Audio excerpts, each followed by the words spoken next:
games zako. Usi expect ati fan wa Gor atakuwa anajali ati Kamegombo zinaendelea juu kwa CAF Confederation bwana. Okay, siongei kubaya lakini mimi personally kuna vile nitasupport Homeboyz. Kila mtu ashinde Alafu games zake. tukimaliza hii story, you remember we are the only club in this region yenye tumewin Continental Cup.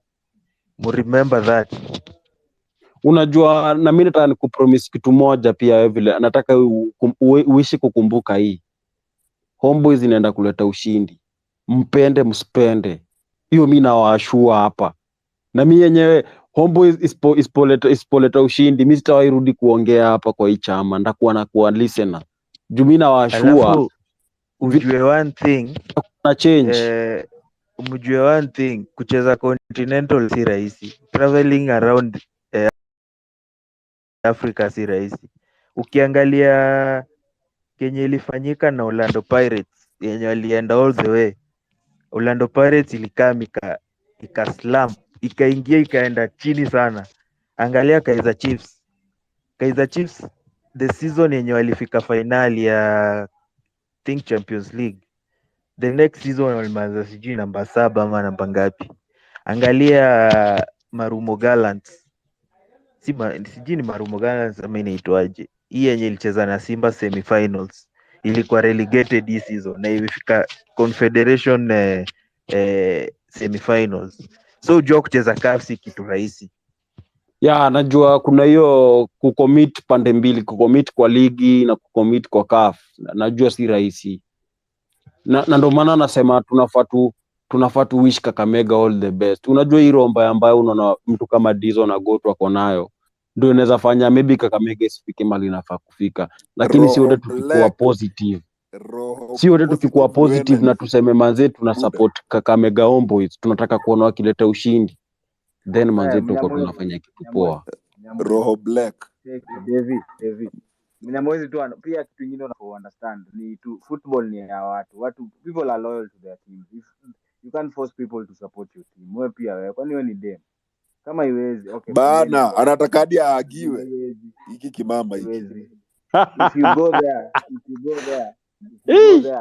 yeah bro, what I'm sure if you guys want support, go there and win. People associate themselves with winners. Huwezi kuja hapa unataka kuforce watu na you haven't shown them anything yet. So you go do your thing. So unaamini timu yako, ushasema. In fact, hadi umetupea Brita. Ukasema msiposhinda hiyo nini utaikuja kuongea hapa. Na hiyo ndo Brita yetu. So bro, I hope utasema everything you need to say today. Juu utaiongea tena. Sadly for you, not for us. For you. So anyway, moving on. Nilikuwa naona Ababu he was doctoring the alikuwa na Dr. Grao leo. They were giving life into the stadium, the surface. Nilikuwa naona wanatenda surface na walikuwa nasema they are looking into it. Wanaona inaweza tumika hii timu ya Nyamwezi inaweza cheza CAF yao hapo hiyo Confed. Iko August, anasema itakuwa ready August 18th. So sijui how viable or feasible that is because I understand ilikuwa inafaa ifungwe irenovotiwe for inspection ya AFCON. So huwezi niambia by 18th itakuwa ready unless itakuwa ready for that game tena wafunge. Sasa waendelee na renovation ya Confed. Meanwhile nasikia Lamo. Kwa hiyo riba Grao mimi naona namba 1 anawapeleka teke na wanatapiga shughuli. Namba 1 anawapiga teke. Nini unaona hivyo? Nini inafanya unaona hivyo? Namba 1 kuna vile wanatishia. So I think kutakuwa na haste kwa hiyo shughuli ya kurenovate Grao. Kila CS wana try kuperform. So Ninja nikashaingia kwa ground ameamua kupiga shughuli. Na hapo yeye naye niko na hope na yeye.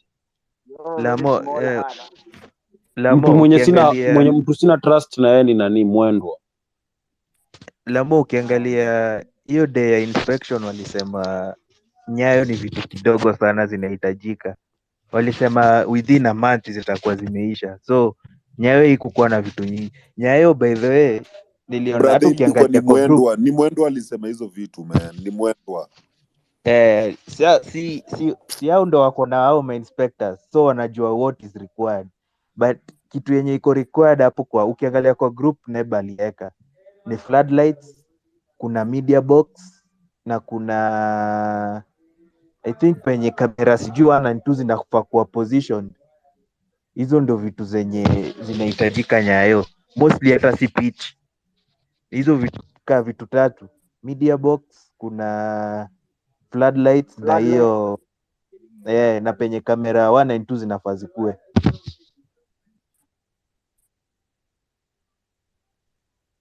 The same Hapa thing ya mi tunaambiwa watu vitu zinahitajika ni kitu kidogo, kesho mtakuwa kwa list watu waende kucheza game. Za zingine nikimwenda unamwamini after hiyo kitu imefanyika ndio unajua aliniambia ukweli itafanyika, but for now hiyo tunaitakika rumors tu.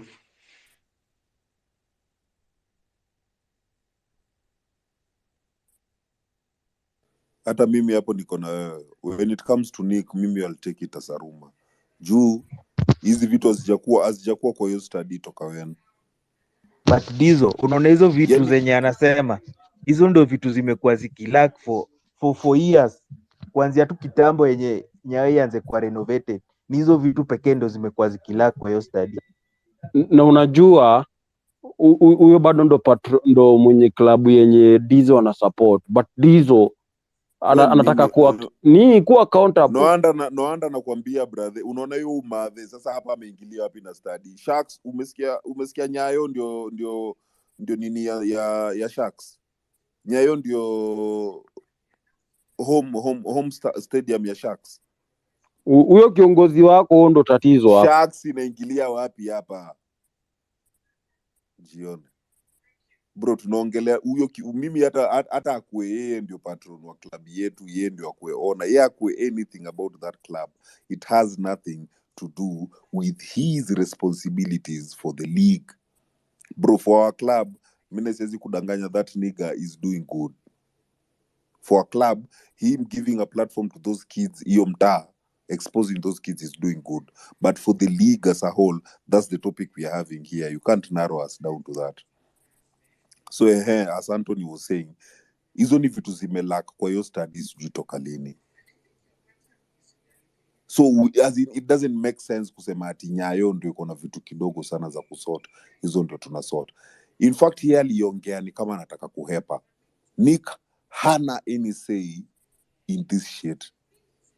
But then Nick yeye ana rely on Ababu. Juu only Ababu can bring in either sponsors or a broadcaster. Nick amechoma. Jamaa hakuna venye anaweza kaa board saizi ya attract mtu yoyote. That's why anakai, as in he's not confident. Bro, hiyo ni ofisi yake. Ama tupatie Ababu tu waseme haya, hey Buddha, run that entire thing. unaona Because David, unaona David, the reason why, one, Nick is just Nick. Equally, he has done so much for the club, but not so much for the league. Nick, I feel, sijui if they understand the power they really do have, which I think they do, but they use it to their own benefit. Because unaona hii situation ya studies, one, FKF haina any say on stadiums za Kenya, because as we have always been tunajua history ni maneno ya Sports Kenya na of course gava, unaona. So when it comes to any renovations, when it comes to anything to deal with stadiums, and when I say stadiums, I mean Nyayo and Kasa na whatever, but those two. Na of course sasa hizo zingine zitengenezwa na ministry. Tulia kwanza bro. Sawa, hata si interject. Leo sijui unaongelea wapi man. Tuna struggle kukusikia. Si vile tumekuzoea man. Naongea ukiwa mbali sijui leo nini. Hauko audible enough. Pole. Na sai. Hizo umenunua earphones za chwani umeweka kwa simu leo, sasa uko sawa. Ni sawa tu, ni this. Ni za chwani, they are working. Zinashika tenje. Ndio nilikuwa nasema. Unaona say as in Nika na ini say kwa hawa watu. So in stadiums the reason why unaona all the hizo shughuli zinafanywa, for me I feel ni PR na ni gava ndo inakuanga na PR mingi za upuzi, but mimi I will only trust these people when they are done with it. Otherwise hizi zote tu ni mimi naona ni PR na ni kuenjoy tu watu. Secondly, tulishasema hii story, say they were not serious na story ya AFCON. They are just trying to put themselves in the world map because their agendas align with what AFCON ina show, which is Kenya to the African society. Na si bure pia, na niliwaambia I have a theory, na ndio maana naita theory. It is the reason why even number 1 ako all over Africa campaigning about seats in AU. Unaona, it is not a coincidence, bro, because clearly we are not in the capacity to actually hold AFCON, but they still felt hata kama itakuwa mbaya tuendeni tu tujieke huko, because it gives us that kind of clout na kujipendekeza, we look like Africans. So when number 1 is there campaigning for the AU seats, he has something to back on, na pesa of course inakuja. Do you know how many sponsors wako idhaa hiyo pesa? Si ati sponsors, yes sponsors, wanaitwaje, shareholders, stakeholders, washaambiwa we are going to host AFCON, wametoa do. It's like campaigning for easy seats za politics. You get the stakeholders, the fund donors rather, they donate because you have promised them kickbacks and all that kind of shit. So the only positive that will come from these things, our clubs might benefit, but then again we know our government long enough, so until wazifanye ndo watufungulie hivi sisi tuone tumeenda pale kama football KE tukaona yenyewe grau ziliundo, hiyo ingine yote ni stories za jaba. Na ukweli they have shown us so many times ni stories za jaba. Ababu aliingia akituambia story ya DSTV. We don't know what happened to DSTV. We are still yet to know about 1xBet na Azam. So yes, call me pessimist or shit, but I have followed these people long enough to know until it is done, it is ticked, imefanywa. Na tunajua Kenya venye iko. Kenya until kitu ifanywe, ione tu hivyo tu venye inakam. Face value, take it on face value. So anyway, whatever renovations they are doing, hopefully it will be good for Kakamega to actually play those games in Kenya. It will be good, at least watapatia mafans wao na any other neutral fan who would want to see these games, because kama Kenya itakuwa na broadcaster, best believe CAF watatuma broadcasters wao wanaweza air hiyo game. So regardless, it will still be a good outing for Kakamega Homeboys. Unaona Lamo, Yes. hapo kwa broadcasting ukiona hizi game hii preliminary ni team ka Homeboys au ndo watafute broadcaster, hiyo inanga ati CAF. Ukishaingia group stage hapo ndo saa CAF inakamini, lazima game yako ionyeshwe kwa TV. So lakini hii hizi za kuanzaanza zinanga, si lazima, unaweza onyesha ukitaka ama unaweza achana nayo, but group stage lazima, juu ndo yenye unatumiwa, kuna do ya broadcasting hapo, so lazima utafute broadcaster. Juu ukiangalia kaa venye Gor ilikuwa inacheza group stage, mostly ulikuwa unaona ni DSTV ndio ilikuwanga Inashughulika. ulikuwa unaenda stadi, ukienda stadi unaona hizo track za DSTV ziko hapo, so hao ndio Gor ilikuwa imewa contract wafanye broadcasting yao.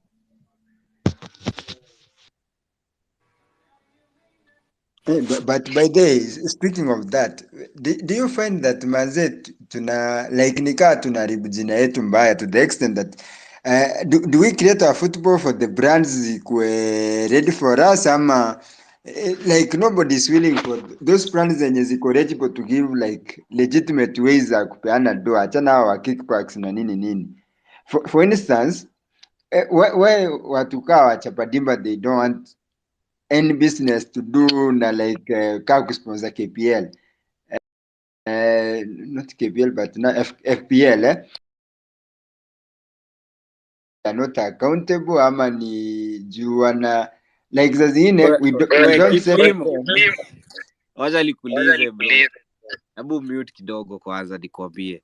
As in, are you asking a question you know ama are you being rhetorical? No, Of course, ni ile unajua umeongea something hadi nika feel like manzi hata mnajua tu wenyewe hata kafu wenyewe wanaelewa watu wako serious like hata tukileta hiyo CAF I come to benefit us. It's more of like, let's get the kickbacks. Hakuna kudevelop Kenyan football. Like, if you look at SA, wao walichukua World Cup. Right now, you can see the fruits of World Cup. Angalia kina Morocco. They have done tournaments. Sasa wanafikiria about the 2030 World Cup, and I think they can go there and they can make a bid, a very serious bid. But sisi, like even nobody's thinking about manze hii AFCON ikikuja itakuwa na impact kwetu ama it's more of the kickbacks come in, the sponsors don't get the value for yeah, their bro. money, and it's Yeah, done. Kiplimo. Hebu mute nikushow. As in, you know clearly, you're actually asking and answering yourself.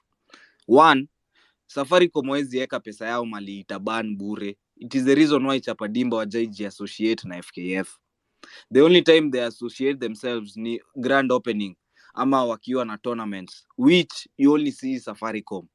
Niku yu letwa tu kusema thank you Safaricom for offering this na uondoke.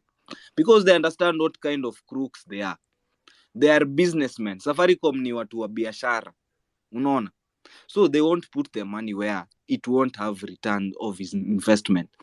At the beginning of the show, nilikuambia Safaricom wa run Chapadimba kama CSR. It is a win-win situation. They bring up kids. Yes, they have a foundation. But they are also creating brand value for Safaricom. Saa hii ukiambia mtu Chapadimba, you'll start feeling some type of way towards Safaricom. Utaanza kuwahurumia, uanze kuona they are doing a good thing because they are also empowering the community. But at the end of the day, they are playing long term. Those guys are playing chess when you guys are playing checkers. So FKF are playing checkers. No way Safaricom wanakuja kwa table ya FKF kunyenyekea. Whenever you see FKF beside Safaricom, they are there to unveil a project ya Safaricom, CFKF. So they cannot align themselves with their pockets like that unless they are foolish. But they are not foolish. They are businessmen and they respect the laws and rules and guidelines of business. You put money, you get money back. But you must also understand the structures and make a profitable environment, conducive environment for your fucking business. FKF haven't done that. That's why utaiona Safaricom anywhere at his sponsors. No. Until there are structures that respect the law of their structures and objectives and goals and visions, all those kinds of shit. Otherwise wezi. So hiyo ni rhetorical, unaona. Tulianza, it is exactly, they cannot do that. They cannot. Unaona? And we said even the sponsors, what have they guaranteed the sponsors for them to be there for longer or for the period of the contract, whether it is 3-4 years? Because if we still go on like this, there will be at most 2 years now end. Because they will be running losses. Nimeona sahi kwa chini ya group yetu, someone has shared start times na walikuwa wanaleta projection ya production ya every game, and they were quoting 6,000 USD dollars. That is almost 800 to 1 million for just one game. Nani anataka kubani hiyo pesa bila return? Ati anatufanyia favor. Let's be serious. No one. They are there hoping people will come because we have created another advertising space for you guys. You can bring your products and advertise them on our shows, on our pitches, but without the eyes of the fan, hakuna mse atakuja. So they will definitely go at a loss. So how long will they be there and keep on watching their pockets burn? It is the question. And only FK. Ndo maana tulianza tukizusha video walitoa. They are not all about the fans. Juu haoni fans kama hao ndio client. So in the long run, whichever sponsor atakuja ataona tu the same thing. Na tutapewa story. Oh, breach of contract, ndo maana walienda. Mara ngapi tumesikia hiyo story? We had bet Bro, king. by the Now. sisi tumeongea hiyo ya breach of contract na media ukaelect sana. Najua nimekumbuka the one thing. Unakumbuka KBL the way ilikuwa hata inakuwa produced hata game unajua kama ni game ya hata ni Posta na nani ama iwe ni Sofapaka like game za hata Machakos zenyewe unaona like that advert ya kushow game itafanyika this day, ile there is a name we call it, not the trailer but yeah, inafanya hata wewe unanaisika, unajua tu yenyewe hii game jamaa na ukiangalia sahii, yani even contracting tu jamaa angefanya a video ya like that's 30 seconds other than the 2 minutes zenye ameweka, ni 2 minutes ama ni 1 minute hiyo yenye imepostiwa Twitter, like yani ni kama hata Bro, editing yani yenyewe ni ngumu. in short, Sheki, in short, we shouldn't be ranting about things we know. It's straightforward. We know why they wouldn't do it. We know why. They are not up to task. They do not respect the football the way it should be. For them, ni agenda zao and they align their pockets. And that's that. See ati hawajui what needs to be done. They are there in the offices. They see these things. They have had advisors and all that kind of shit. Even the benchmarking that they go and do. And you don't even have to go physically. You see it on social media. You see what is working. So say ati wati wajui, they know what needs to be done. So they won't do it, and you know this. So kwanza we ni mtu uko ndani ya hao watu, you have the inside information. You know this shit. So as in what we are saying, history ya Ababu na Mustadi, until it is done, take it at face value, because it is the fucking government. They usually lie until they do it. Si tuko hapa kujibamba, we will actually create the environment for our players and our clubs to thrive. All we need is numbers and paint the football for what it is. So for Ababu na hiyo story, siwezi mpigia makofi, ni kazi yake until amalize. Siwezi mpigia makofi, and that's me. That's where I stand. Siwezi, hizo ni PR to me. I was excited when he came, but I saw him for what it is. And it's all about politics and show-offs. So till him, and by the way, there's something tumekuwa tukiongelea but I think tunafika hapo tuna avoid kwenda deep. Asenwan mwenye hapo wako by the hata nimeona kina Hilda wamefika hapo wenye wako na is the big media houses. Has anyone seen that nini like the guidelines za Talantaela? Because for example ukiangalia ka some of the policies ama programs zimekuwa launched na gava kama hii ya boma yangu, washaweka everything hapo from how people are making the payments, how much is to be taken from you by like ukiwa na 1.25 million you get a house ama 1.5. So like the basic guidelines zenye ukuwa hapo zina guide that concept ya boma yangu, but as anyone even disclosed what nini Talantaela entails na as far as I'm asking that, I'm also worried about one thing. How do you tell us Talantaela is going to help the sportsmen, but angalia the whole thing imewekwa na nini, iko na talent ya inatafuta talent from the arts industry, that's watu wa thespians na nini wako hapo. So how do you include that whole sector yote unakuja kuweka kwa Talantaela? I think it should have even been more of a stripped thing, ama ndio kuanzia ndio they subdivide it later when things are maybe zimeanza kukaa now complicated. Nobody is even saying that maybe this is why we started to include new water, then tutakuja kuseparate nao kama ni hao pande ingine ya actors na drama nini ziende kando, but it's one basic thing bana, na uwezi niambia kutoka hao watu wa thespians uinclude kwa watu wa sportsmen. It's a whole sector yenye ni kubwa sana kuweka pamoja, na ukiangalia moja it's so struggling. Not necessarily. It was an umbrella. It was going to work as an umbrella. It is the reason why there were two heads, one for the creatives and one for the sportsmen. Unaona? Now the sportsmen had another team of board which Carol Radol was supposedly heading. Unaona? Ukikuja hii pande ingine ndo sijui ilikuwa ni akina Churchill ama akina nani. If those people were competent and had those policies written on, documented, and they were followed to a T, it would have worked. Si ati hiyo ndo ilikuwa shida.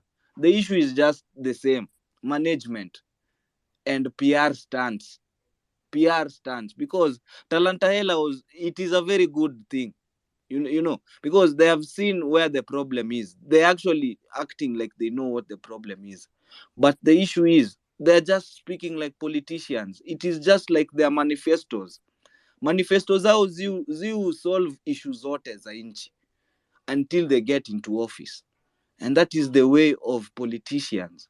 So when you get the sports ministry, ama the CS wa sports akiongea, fine words, fine nini, eloquent, kila kitu, amevaa vizuri, amechana nywele, kila kitu, appearance iko tu sawa, because ndo ukon mtu, you must have the good, lazima uko na hiyo appearance, whether it is verbal, it is physical, whichever. So bro, they just talk, they talk so well.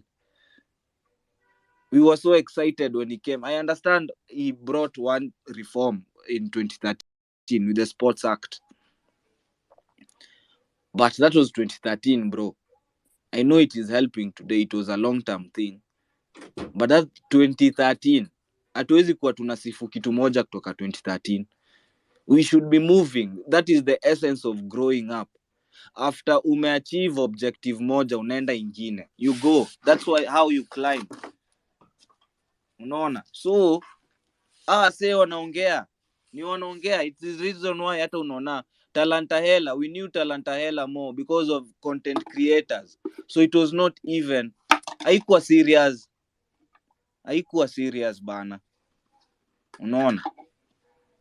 So as in, bro, Gava, there's nothing actually, just nikudandia and doing what we can as fans. It is the whole idea, just identifying the gaps na tuone, because we are masses, ni kukuja tu pamoja. People, kuna wase wameivisha vitu fulani. It is just putting people competent in areas where you actually trust they will do what is needed. As in, be responsible. It's all about being responsible. Hakuna nini ama nini. Unaona? So as in, until wamalize hizo mastadi, hakuna kitu iko hapo. For me, that is. So I don't think would actually hakuna, unless someone wants to prove me wrong. Pia si ati niko hapa, I am arrogant. Siwezi kubali kuwa wrong. I can also be wrong. What the fuck? I am not a saint. Mi si Gabriel ama Michael ama nani mwingine hao wote. I can also be wrong. No. But as in, we have been excited with these guys. Now wakatu prove wrong. Countless times. So 18th pia si mbali.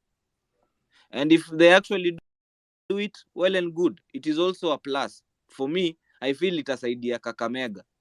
They play home. And there's nothing as good as unaweza enjoy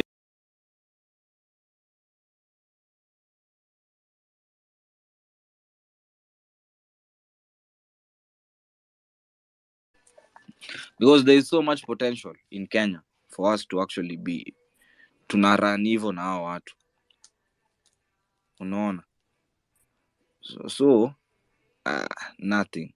Naona mmekewa live hapo, mnaweza ona kuna watu wako live, ama mnaweza sikiza live kama kawa, mnaweza nini naitwaje, mna follow host hapo na all that. So anyway, on to the next one maze. Hiyo story ya Ababu haiwezi tusaidia ukweli hadi aimalize ye mwenyewe. Unaona? So nimeona kuna elite super pre-season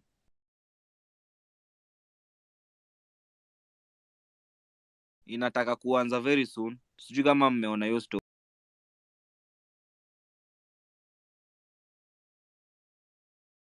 that will be involved. I feel it's also good.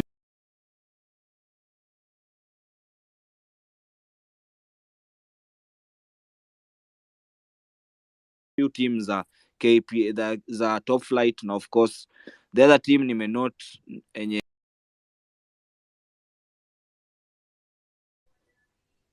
So they will be playing in the M-Pesa Foundation, you see.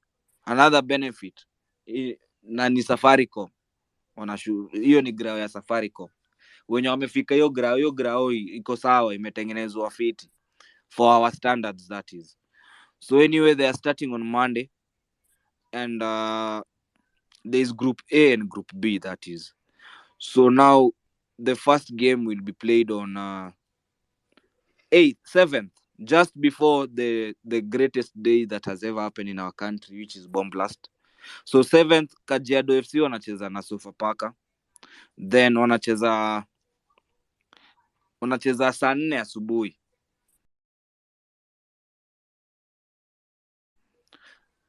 Bidco FC will also play,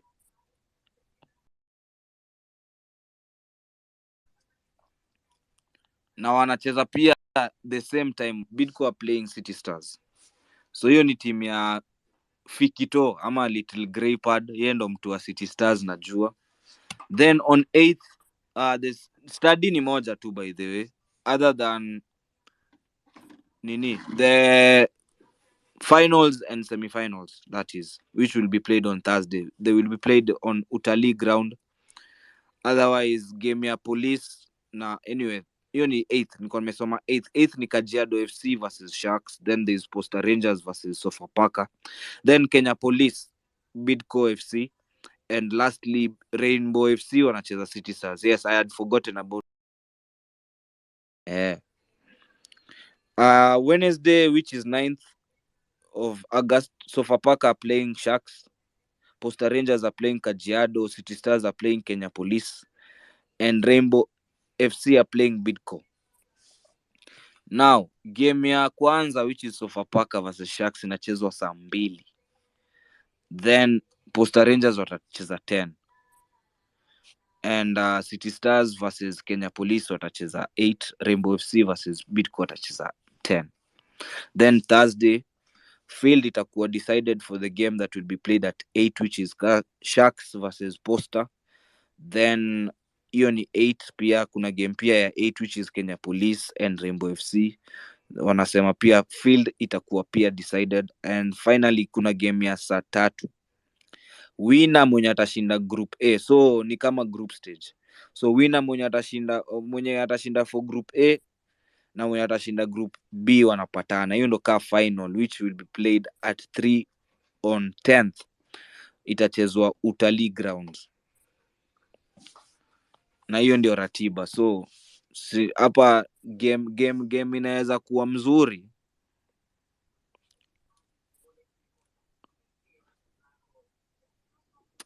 Labda Sharks, game ya Sharks ukafurahie uone wakicheza game. So probably Sharks, na sioni Sharks wakicheza Police. I can't see them playing anywhere. I wish there was that game, Sharks na Police, but kuna game ya Kenya Police pia. Kenya Police wanacheza Bidco, which ni Tuesday. Hiyo ni game pia. Bidco versus City Stars pia ni game unaweza taka kucheki.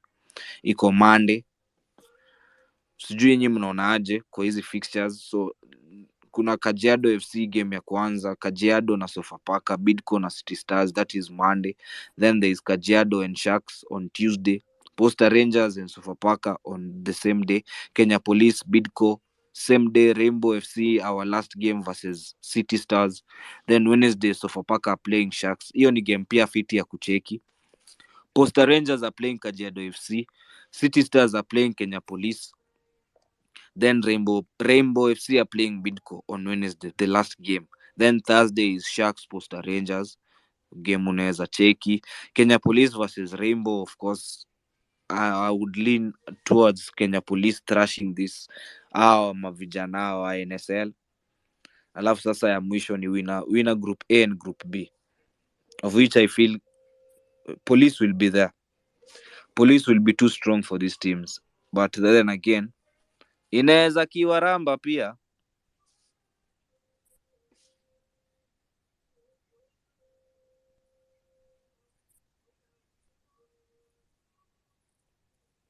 Yo, ama sisikiki kwani? Unasikika fresh. So nimengoja reaction. Mnapenda politics za ball sana pia nyinyi. na hizo ni game fiti za Uko kuonwa. unatupeleka na mtaratara na tujue tunagonga wapi. Si zinachezwa game zote zinachezwa M-Pesa Foundation isipokuwa the last game which is the final will be played in Utalii grounds. By then ulize M-Pesa Foundation hiyo grao iko wapi? Unaona, ukienda Thika Road, iko off Thika Road. Mi nilikuwa naenda Ocha matanga ya best yangu Gatundu na niliona hizo towards si huko but ni Kwa Farofa hiyo Witezi. design. Oh, Ati? Witezi.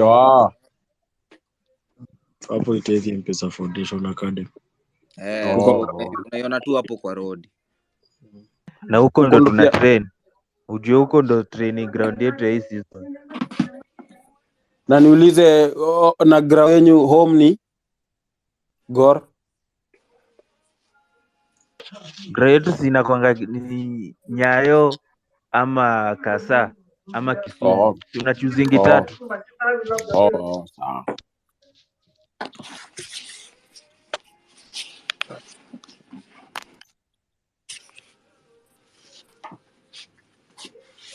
Do, lakini message yangu I hope iko imefika jo. Mazee. Message gani hiyo? Muendelee tu yani kushoka Kamega love tu. Wewe cheki bro, tushatoka huko bana. Kwani unaumwa? Huwezi force watu. Kama watu wadai. Nyinyi ndo muende mselio success. Ndio watu watakamkuwa support. If you cannot sell success, do not actually. Usiite itakam. Na keja yako tayari hujatengeneza. Tengeneza keja ndio uite hiyo success ikam. Hauna carpet na unataka watu wakuje. Nunua carpet bana. Unapata. So lakini yenyewe huoni fano Mathare ananipiga lecture jo. Haina noma. Kwani mimi ndakataa? Usisikia nikikata mali tuko. Mimi siwezi kataa. Wewe unakataa. Wewe unakata situation yako umeishikilia hapo. Show ilianza 1 hour ago bado umeshikilia. Watu washakataa. Baki na hiyo timu yako huko. Endeni confed mkirudi na hiyo cup. Watu watataka kuassociate na nyinyi. Kenya juu mmeshinda. Hata sasa hii bro. Hatuwezi unataka kukatia watu wa support. Kwani hamjiamini? Hamjiamini? Let your prowess talk for yourself bana. Nimekusikia. Mtu mnafaa kunyamazisha ni huo fan wa Shabana. Anafaa pia nyinyi mko na shida na Shabana. Na muoni, unaona hiyo love unaita. Mbona wewe usituonyeshe, usikue leader wa hiyo love? Because Shabana wanaleta fan base yenye 80% of teams in our top flight zimeshindwa kufanya. That is the most positive thing Shabana wanaleta kwa league. More fan base. Haitakuwa saini FC na Gor peke. Kutakuwa na Shabana. Mbona kusikue na Sharks? Mbona kusikue na Mathare? Ndo tumeshuka, twende tuanze huko sisi. Mbona kusikue na Sofapaka? Hizo ma corporate teams. Mbona pia hata wasihaya ma influencer wachochange game zao mafans wakama. Mbona Tusker isilete mafans? Unaona? Shabana wanaleta mafans. Hatujui game wanaleta. Nimesikia mnasema watafika huko wajue. Wacha fike.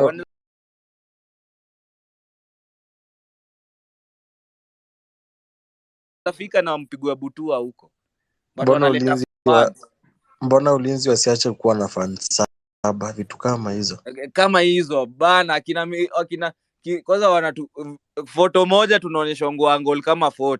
Alafu moja tunaonyeshwa ndege hapo juu, tunaambiwa views. Unaona? Mbona hizo teams sichoche mafans? Because Kenya sisi tunadai ni fans. Juu fans wana appreciate dimba na ma players. So that is the positive Shabana wanaleta. Game tutajua, wacha si ligi inaanza 26th. We will know on that weekend. Wanaweza fika huko wapige mtu 5-0, mtasema nini? Ni game ya kwanza. Of course watu wana expect wagongwe na wakishinda. But the guarantee is they will come with their fans. So kama wewe ni away team, best believe mtauza matiko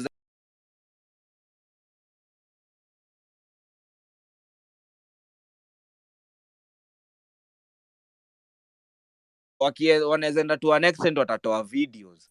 Mafans wao watatoka Kisii all the way na mabasi kukuja kuona game zao away to the benefit of the home team, hata si hao.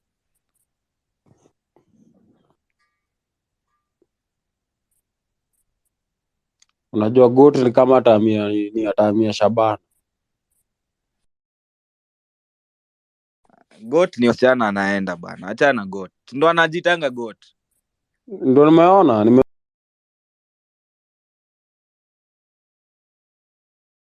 si Nyashinski Mukiri huyo champion mwingine, sio wanaongeleanga mambuzi hapa. The only teams na support KPL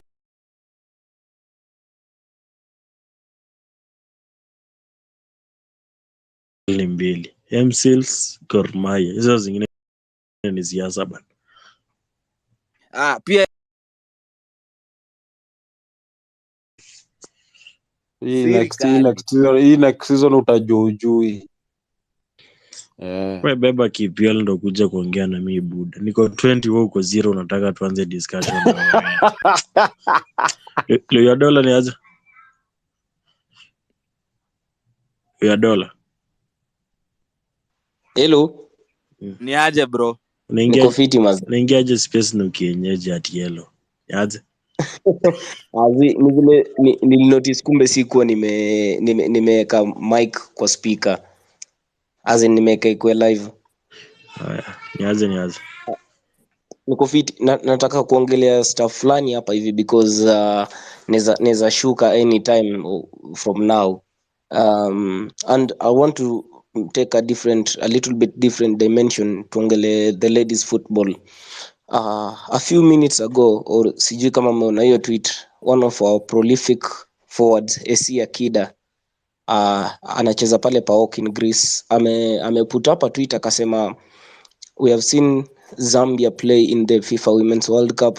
Zambia walikuja hapa tukawapiga, but the question is, why is it that these teams we have played with, zingine tumezipiga, zingine we have been level, mbona hao wana progress hizi wako World Cup na sisi tuko hapa? Na akasema kwamba the problem is the structure, we are not, hatujaweka zile plan and then we want to grow. So and I really agree with her akisema hivyo because tuko na watu wazuri huko nje wanacheza ball huko, kina Cynthia Shilwato wako kule nje, kina Majolin Nekesa wako majuu,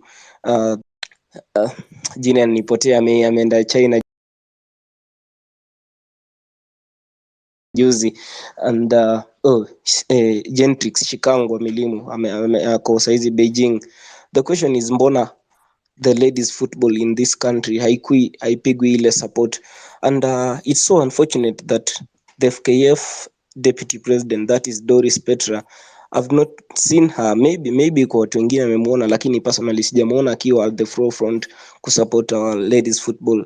The season iko almost kustart and so far sidhani kama tutakuwa na any sponsor, that is title sponsor or broadcast sponsor for the ladies. Na nimeona wanafanya kazi nzuri, Viga Queens walienda pale Champions League. As years progresses by, bado wako tu pale.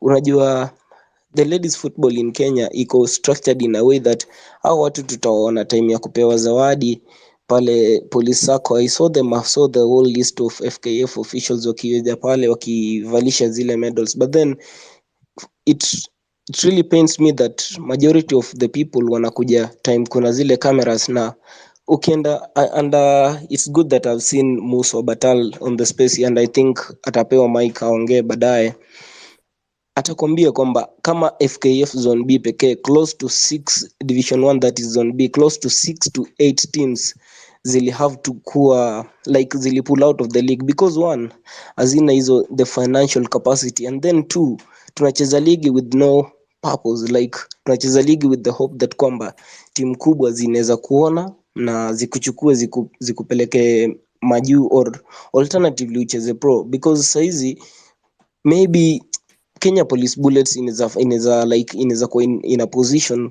ya kulipa these players some good salary, or maybe expose them to hizo condition nzuri, but hata hawa wasichana wetu wa Vihiga wanacheza ball fiti, wana fight for the badge, but then at the end of the day pia tusisahau kwamba pia hawa ladies wako na families, they also have their lives to live different from football. Na at the end of the day, kama hutakuwa na like hiyo football I add any value, financial value pia kwa maisha yako, then it's easy to pull out from it. I have a good friend of mine, alikuwa anasoma pale Tartar, mwingine Bishop Njenga, na immediately after form 4 they quit football because walikuwa wanasema kwamba hata nikienda nicheze football seasons 2 bado niko radhi niende kule darasani, at least naweza pata kitu inaweza ni better for life. Oh, okay, so bottom line here is tunafanya nini haswa kupush the brand in football kwa madem, because saizi there's a tense situation at Kenya Police Bullets, because Bullets ilitoka from the defunct Thika Queens. Kuna also some players wenye walikuwa pale Thika Queens na saizi kuna some wamekuwa retained, but then the question is how wengine wataenda wapi, but I've not seen even the issue being amplified. Personally sijui because I don't have any leads there. Yeah, so my question here is like not question rather but concern. Nataka pia kuona FKF ikiweka structures for ladies. The women's NSL imekuwa introduced, so kutakuwa na division 1, kutakuwa na NSL and then the Kenya Women's Premier League. But then if hakutakuwa bado na ile structure nzuri, kama bado hakutakuwa na hiyo structure nzuri, it also means that bado teams zitaendelea kupull out. One of the teams mimi naweza sema niliwapea kongole pale division 1 zone B is Kimathi Lionesses. Despite losing a lot of games, despite kufungwa mabao mingi, they tried to honor all their games, though I think walipeana a few walkovers, 1 or 2 here, but they tried to honor their games na wame try their level best. So mi ningependa kuona sana wase wakipush boli ya madem pia. I've come personally, mi ni fan wa Vihiga Queens, na if Vihiga Queens wata manage to proceed kutoka kwa hiyo Sekafa zone B, not zone B but rather but Sekafa zone qualifiers na waende pale Champions League, it's a good thing for Kenya, it's also a good thing for our ladies. Watapata chance ya kujiuza, because ukiangalia Vihiga saizi, Vihiga imetoa several faces ziko kule nje zinacheza professional football, and that's what we want to see. We want to see our ladies grow, and also we want to see the football in Kenya grow. So I just hope that FKF is also doing something for our ladies, na maybe in the near future ama this season kutakuwa na title sponsor, na ikiwezekana pia broadcast sponsor akuje on board. Yeah, nimemaliza.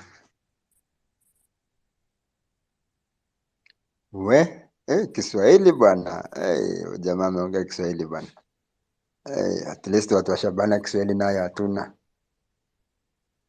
But then anyway bro, hata game wewe mwanza timu yako hata ujui kama itacheza hiyo Champions League yenye unasema. Nini hata Kakamega itarudi kesho. So by the hiyo stuff ya hiyo roho mbaya ndio tumesema muache hiyo roho mbaya. Manze usituforce tuache kusupport hiyo timu yako.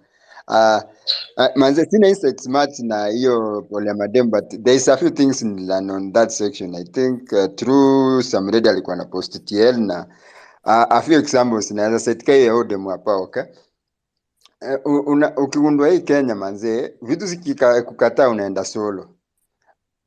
The other day, last week tulikuwa tunaongelea about even the junior teams. Unapata junior teams nowadays manze, if you have the money watu wanajiendea academic vyao, unapata hata mtu ako tournament Europe alafu unaundua ni Mkenya, but at the end of the day they end up even losing their citizenship.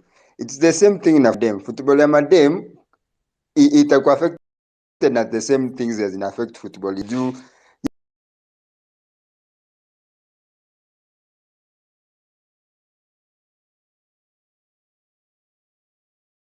inakuwa that mmoja akienda ama wakipata tu like how do I call it, like nini, mtu akikuja akiona akiseti mmoja anachukua hata wawili.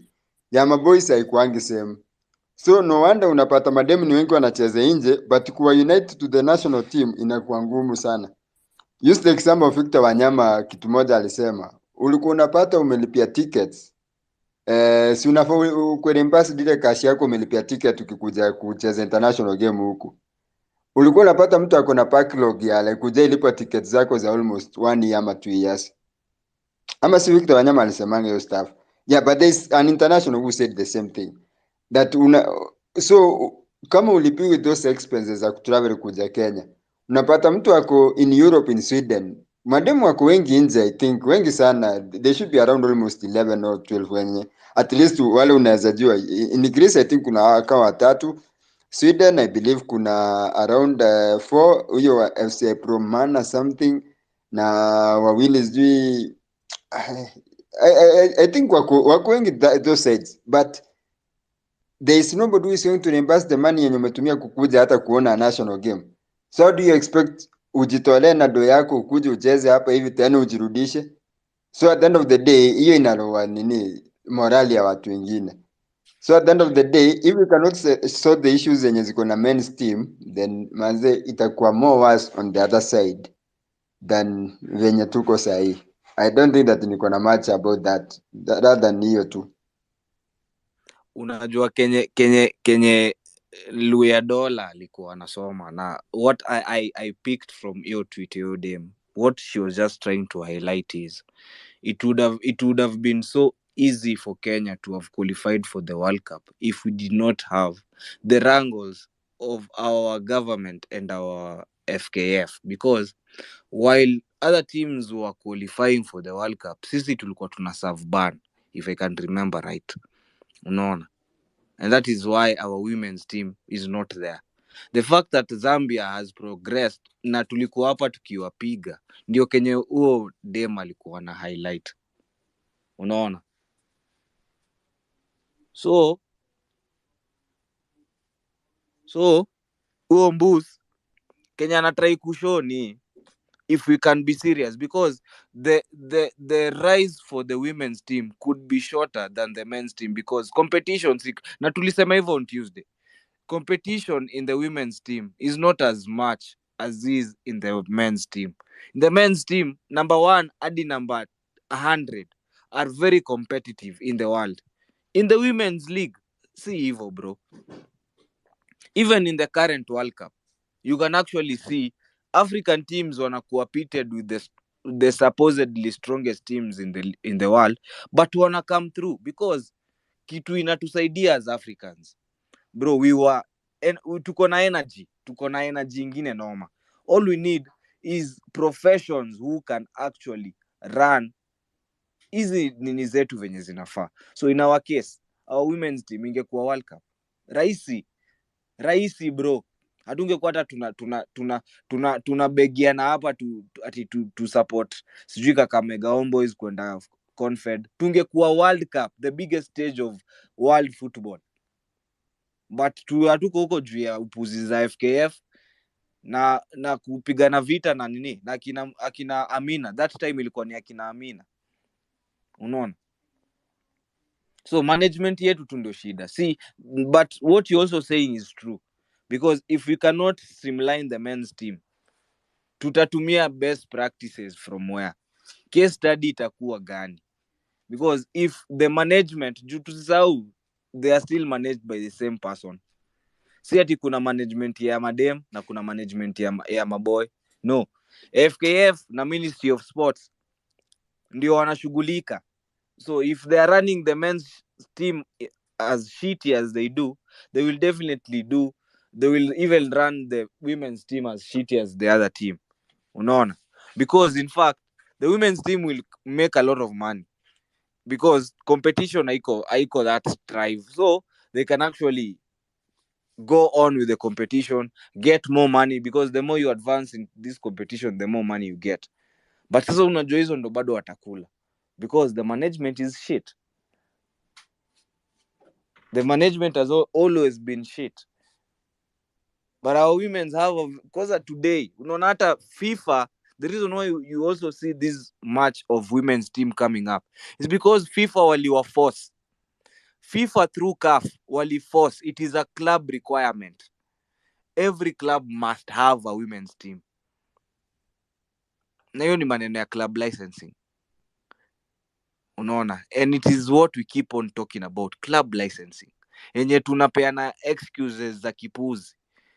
Those are the things that shape up the football. Sahii hatungekuwa tunaongelea nini ya madem. In fact, kama kuna kitu Mwendo ayupenda kusifiwa ni ati alileta timu ya madem. He did not. He was mandated to do so. Alitumiwa barua akaambiwa you must do this effectively, and he did so. Juu ilikuwa ni directive from CAF and FIFA. Si ati walikama hapo walisema by the tumekama FIFA wali roll out hiyo directive all over the world. Hata today you go to the commentary of even the matches that you guys love to watch, lazima utasikia commentator mdem, because it is a FIFA initiative. Hata referees, our referees, juzi nilisoma refa wetu alikuwa aende kunini the World Cup, you know. So it is si ya management ya Kenya, no, ni FIFA. It is a FIFA directive. So ebu ona how effective it is working. How many women's team have sprung out? So many, because reforms inaekwa. So if they put up reforms, even though una shape dimba tu pole pole, una shape club licensing. Today I retweet, niliona Uganda, yes, Uganda walichuja team mbili because they do not pass the club licensing required, and they were serious about it, because there are no shortcuts to this thing. There are no excuses. Tumewapatia deadline. If you cannot, songa. Hata sahi tu ni kama job. If you're not competent, if your CV cannot give away, if can't do the job, they will replace you, because it is not personal, it is strictly business. So those club licensing are very important. Our women's team ingekuwa World Cup. She is raising a very valid point. Bro, what do you mean? Tunawagonga bana. Our top scorer alitoka Women's League akaenda Tanzania, na huko pia akaenda kuwa top scorer. Sahii ako Turkey. Huyo nani amesema? Aitwa Nishika something. So we have we have our women's team ziko, and they are competitive compared to what is out there. Labda wapatane na wakina England. Unajua pia England ni watu, they have been doing this for long, but we can compete. Tunaweza songa hata at least warudi tuseme tulishinda game mbili za group stage, ama tulifika tu World Cup, as in we participated in World Cup. Kenya has never participated in World Cup. The farthest we have gone is AFCON. By the way, kuna mademu wa Kenya wanacheza in England na Germany, usisahau hiyo. Because we have talent. We have talent all around. We have talent.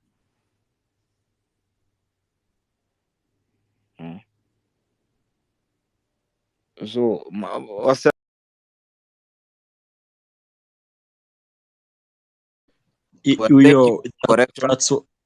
hiyo ni from our very own female football enthusiast Brimogina herself. Anaweza itisha mic pia. We need bidii endo anajua story timba ya madem sana. Hata Mora pia anajua story Mora hebu pale. Usiseme ati by the hii space mumeongelea madem.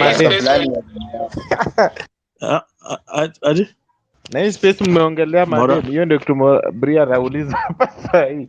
But na tumetoka kuongelea madem sasa hii. Najua. Bria mwenyewe na muenjoy. Hapa. Funny enough, unaona Kenya ikicheza na Zambia Olympic. I think nilikuwa kwa stadium and I remember tulikuwa na I was with Zach, I saw Luke, and so many fans came. And one of the things that I noticed that time kulikuwa na ule dem mfupi Mwanaalima alikuwa anacheza hiyo kikosi. Kulikuwa na ule dem mfupi, I can't remember her Kikuyu name, but she was so good.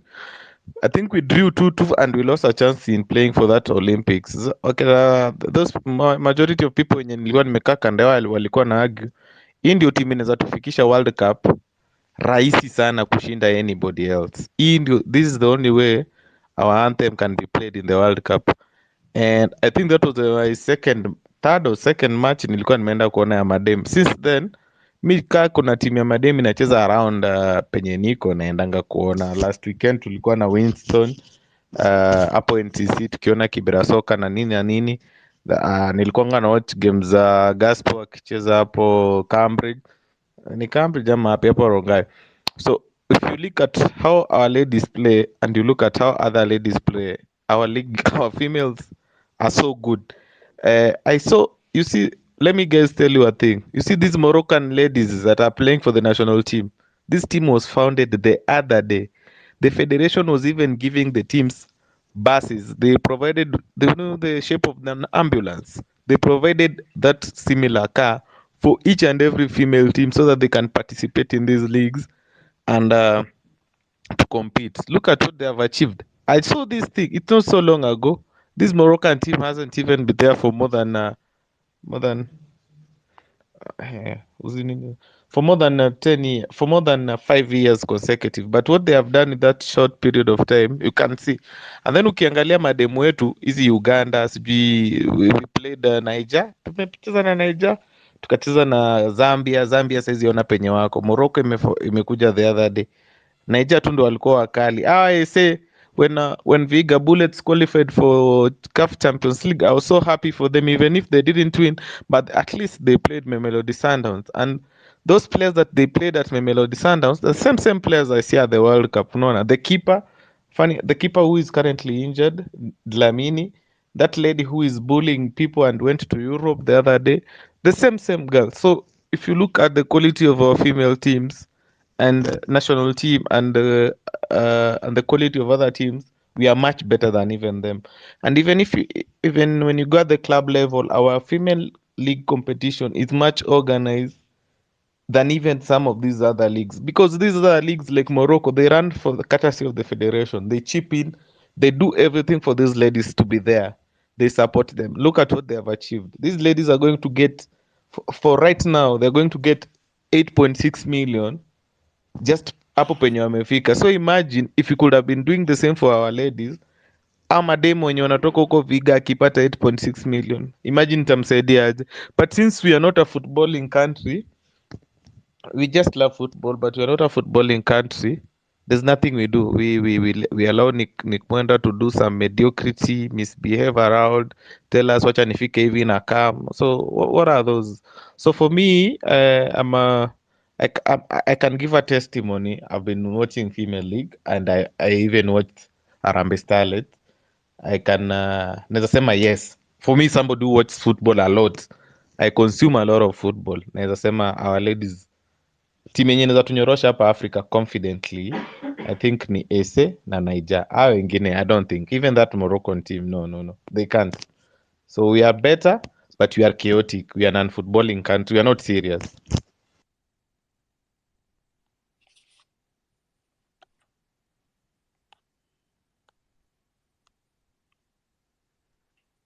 Oh, grenade umemaliza kurusha grenade. Nimemaliza. Yeah, as you see now, it is the easiest way for us to go to the World Cup. And sahi unajua kuna hiyo support ya women's team. So if it's all about looking for sponsors, best believe there are people who want to be associated with that. You know, for as long as to management yetu ikae tu na ione the long term. Juu wenyewe tungefaa kuwa hapa juu unajua hata hii World Cup by the way, people have tried to watch it. I see people commenting about the World Cup on the TL. Ingekuwa poa tungekuwa tuna comment Kenya tuko na maplayer wetu. Hebu lamo kidogo. Kama for example, let me give you another example. Unaona ama demo wa TZ wa under 17 wenye wamequalify World Cup juzi. Imagine TZ imeenda World Cup, jini yao imetokea World Cup despite being that shambolic. Unaona, na wamefika World Cup. Madem under 17 or something. So what if you could have been doing just a half of what those Tanzanian ladies did? TZ tukicheza nao saizi tuwapiga 10-0, 15-0. But what if we could have been doing just a half? A half. Yeah, a half.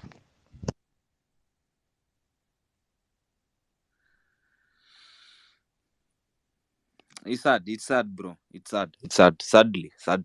It is. Akina Gent tungekuwa tungekuwa tunaimba majina zao, bro. Unaona? Juu kitu ingine World Cup unajua pia tutakuwa huko tunauliza broadcasting partner ni nani. Hiyo tayari it is World Cup. So it will be shown all over the world. Everyone. Unaona venye athletics songa ingekuwa hiyo design. And our women. So Bri, next time as a Tuesday utakam. Kuna watu wanatuwekanga kwa hii shughuli ya madem. Hi. Na you're here. Yeah, I am here. Hi. Good evening. Good evening. How are you? Salama sana. Unaweza tupe updates tuache pia Lamo. Hata before tupatie updates zake, next Tuesday tuna dedicate hii space for football ya madem. So mwende mtafute points, msiseme hamjapewa time, hamjuangi story ya football ya madem. Mwende mtafute, we Google. Lamo kwanza ni wewe naambia. Si wewe ndio una control kila kitu hapa. Nisikie ukistama hapo ukisema ati sijui kunaendanga aje. Tuesday kila mtu akuja na points zake. Mimi ndaenda nitafute timu za kwetu huko Kadhonzweni, huko Mayakos, huko Kitui kwa Vonza, nikuja na points zangu nimeziandika vizuri. Tuesday space ni story ya madem. Hakuna football ya wanaume next week Tuesday tunaongelelea. Na hivyo ndo check it. We bro, goat. Utaacha tuonge na Bri ama utanipasha? Ni siku kupasha, nimekuambia in advance before Bri atupatie points zake. Tuesday space ni dedicated kwa Kenya female football. Hivyo tumemaliza. Nisisikie mtu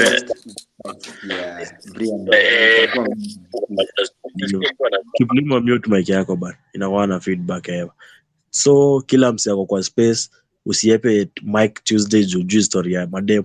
Wengine wetu hatujui, tunajua kidogo. Kila mtu enda tu. Tumekupatia time kutoka leo Thursday mpaka Tuesday. Enda Google, enda tafutana na Bria kupatia updates za Kibera Soka, Mathare United Women. Follow Bri kwanza, follow Bri. Na Mora hapo, na Mora na Hilda. Watu pay hizi insights. Tafutana na hao wasee. Kuna wasee hapa wanajua Yasmin Khalid. Wanaume wengi wanajua Yasmin Khalid. Unaona? So ni hivyo. Bri unaweza sasa. Hi. Thank you. Sorry, I'm late, but nasikia mnaongelelea tu World Cup na Vihiga Queens wanacheza August 12. So I don't know. Like is that not important? Because I mean, yeah, najua kina Wambo wanachezea Burundi, but still they're our girls. So ndo maana tumekuleta hapa juu tupatie updates za women football. It's fine because they're playing next week, so we can talk about it next week. So it's still fine. But yeah, that's very important. So thank you. Unaweza tupea homework, unaweza tupatia homework. Hakuna homework ni wanacheza tupatie fixture, tupatie if you have all the information about it. Bado Charles hajapeana hata nini team list wenye wanaenda kucheza Uganda, so maybe we wait. Maybe tutaona weekend because they wanted akina Wamboi to play, but then they were called. I think hiyo ndo jina nani alikuwa anatafuta Luyadona. Wambo Wambo nani Tross alikuwa anatafuta hiyo jina. Yeah. So I think I was talking of Kinodhia. I was talking of that lady who she used to be called Kinodhia. Manze udem alikuwa anajua ball, bro. Kinodhia, not. Yeah, so maybe next week after ametoa team list, and then tutaona kama ameongeza more players to help them at least kwa hiyo second zonal tournament. But anyway, weekend ni Div 1 wanacheza playoffs. So I don't know if you guys have talked about that, but yeah. Ni akina Kibera Soka waliwin zone A. Bri tupatie hizi fixtures. Anacheza na nani na wapi na saa ngapi? Bungoma Queens ndo waliwin. Yeah, I was getting to that. So tuko na Premier League ilisha, Vihiga waliwin, we move on. hata kama Gaspok or anything. Anyway, so kuna div ukiwin una move to Premier League. So number 1 zone A ni Kibera Soka, so wamesha qualify, na zone B ni Soccer Assassins, au ni high schoolers wenye waliregister ligi na wakagrow all the way up to div, so wanacheza compete kwa mwenye mwenye sasa atakuwa winner wa div in combined. Got it? Tumefika hadi hapo. So team 3 ndo hupanda, so Kibera Soka na Soccer Assassins washapanda, so they need another team. Number 2 zone A Uweza Women pia umetoka Kibera, and then zone B ni Bungoma Queens, so wanachezea the last spot kwa Premier League. Wanachezea Arvist Grounds uko Nakuru on Sunday. So the first game is at 10 a.m. Au ni Bungoma Queens versus Uweza. So one of them will go to the Premier League next season. And then Kibera Soka and Soccer Assassins wanacheza 12 p.m. Got it? Tuko poa hadi hapo? So yeah. So by Sunday tutajua timu gani zinaenda Premier League next season kujoin the rest. Yeah. Thank you so much, Bri. You're Thank you for the updates. Pole tumekuhanda. Huku unajua watu wanakuanga violence mode every other time. But we are glad. But tunaongeleshanga madem fiti bro. Tukwangi wabaya. Cheki bro. Unajua wewe tulisha establish ni mtu wa madem. So we don't need to revise that story. Any questions? Yeah, to the contact. La Na plus, moral. si team zote kwa World Cup are doing okay because of the World Cup. I mean, Jamaica had to open a GoFundMe to go to the World Cup because walipigwa na Brazil in 2019 and then Federation wakakata kuwa sponsor all the way out. So ni mtoyo Bob Marley aliongeza pesa kwa GoFundMe ndo make it to Australia for the World Cup. And then Nigeria wajalipwa, nika Kenya I think FKF pia wako na branch huko. South Africa pia wajalipwa. I heard you mentioning number 1 wa South Africa, Andile. She's not injured. Alikuwa anataka watu wa strike ndo alipwe. So akatolewa kwa team.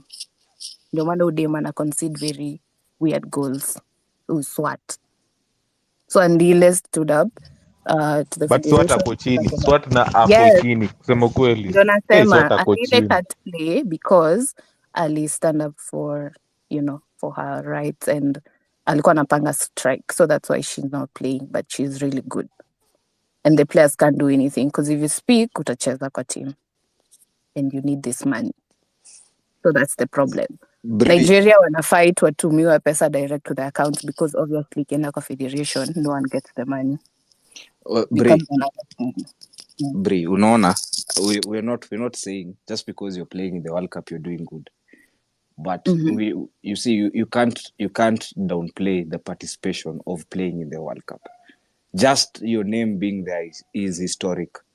Just that we can reference Kenya ilicheza World Cup 2023. Hiyo tu hatutaki kujua. For example, ile AFCON tulienda, ile tulipigwa our last game, our most irrelevant game tukashinda 3-0 versus Burkina Faso.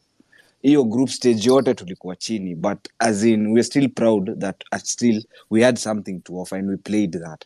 So I imagine if our women's team, of course we know hawatakuwa, ndo hata nilikuwa nimesema, in fact if they happen to go to the World Cup na waanze kupata pesa, of course gava itakula, we know that, but the fact that they have played World Cup, as in kuna dem ataka kuwa nyumba yake na akona certification ya World Cup. I get you, but then watafika je World Cup na kaa friendly tu ilikanseliwa juu kuna fair, but Harambee So Stars World Cup gava itabidi wameshughulika, they can friendly bare minimum hadi Vihiga wanaenda Uganda with their own money. I'm not seeing anyone talking about supporting these girls, to make it. We actually did it. The Sekafa is already enough. The issue is before afike hapo, it will take a lot of changes to happen because it's so sad that even bare minimum a friendly, we can't even attend a friendly. Under 18 wajacheza mbona ati uwezi tengeneza team ya under 18. Are you serious?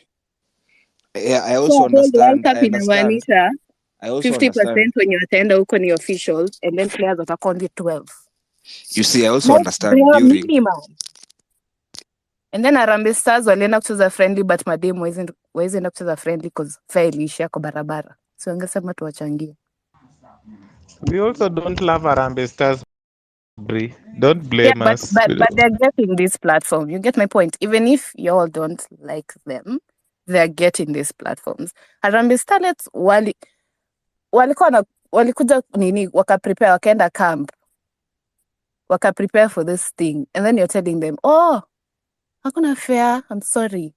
And then you home. Hata najua hajalipwa hiyo nini. Cause Rachel Mwema aliumia na ameenda kuchezea Burundi venye amerudi. Like these girls want out. Like wanataka opportunity ya kuenda na kuenda. Cause ukicheza Sekafa unaonekana na unaenda na unaenda kuenda. Now once you get out, don't come back. You just suffer. Just don't come back. Just go and fly and go. Kuja back usaidie players wengine but don't come back. Because tuko na madem, they're really doing well. Like Majolina hadi anacheza Champions League. Like they're doing really, really well. Really well. But madem wengi sahi wanataka tu kutoka nje.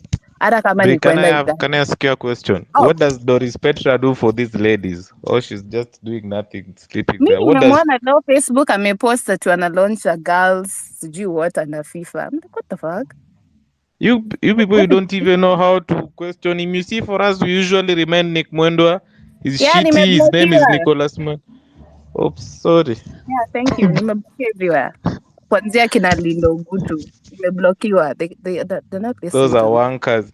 You see, I usually ask myself, you ladies, I usually feel you don't support. It's not true. Trust umesema those are Wankers, yeah, pure bullocks. So, cause Trust achane na what? madem bana, akona shida mob. Sasa madem ni Hapana, anajiextend, unajiextend bro. Shida zako ni hapana, mob. uncheki. Usijiextend sana. Hapana, Madem wako fiti wana build, mi wacha wa build to encourage bana. wana build Usijibamba. nini nkari? Wana build nini? Mademu mi watch hii ligi.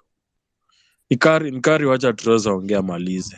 Kama unataka kuongea just weka mkono juu, hakuna mtu anakuzia kuongea. Nkari, wacha Troza ongea. Troza. Unajua mi naongea cause I speak cause I watch these games, right? Over the weekend, you saw me. I went there. I don't have any attachment with Kibera Soccer. I don't know even if Winston has any attachment with Kibera Soccer, but he was there for Kibera Soccer to watch that match. Unaona, despite not having any conflict of interest. But you'll realize people who have fucking conflict of interest with these ladies, they'll always be there. Doris Petra saizi Bria amesema ako hapo to an event ya madem ana launch. What is she launching? What has she been doing? She hasn't been even attending those games. When Gaspo was really struggling here, I went and watched Kisumu Starlets and Gaspo, and then I watched Thika and then Thika United and Thika Queens and so forth. Au madem hadi officiating game inafaa ianze saa 5. Mi nimefika huko njaa imeninyorosha hapo Cambridge, game inaanza saa 6 cause hata madema hawajafika wote, unaona. And then you realize there's a woman there called Doris Petra, Nick Mwendwa's assistant, unaona. As men, yes, we'll be fighting Nick Mwendwa, but Nick Mwendwa, now we need somebody else to be reminding us that Doris Petra woman, she's shit and she's too old to do anything, unaona. And then the saddest thing, I remember when we were lecturing Nick Mwendo and that Doris Petra woman, when we were lecturing her in social media, I saw Corazon went to parliament, said, "Oh, we us women will be nini tutaachwa nje if caretaker continues."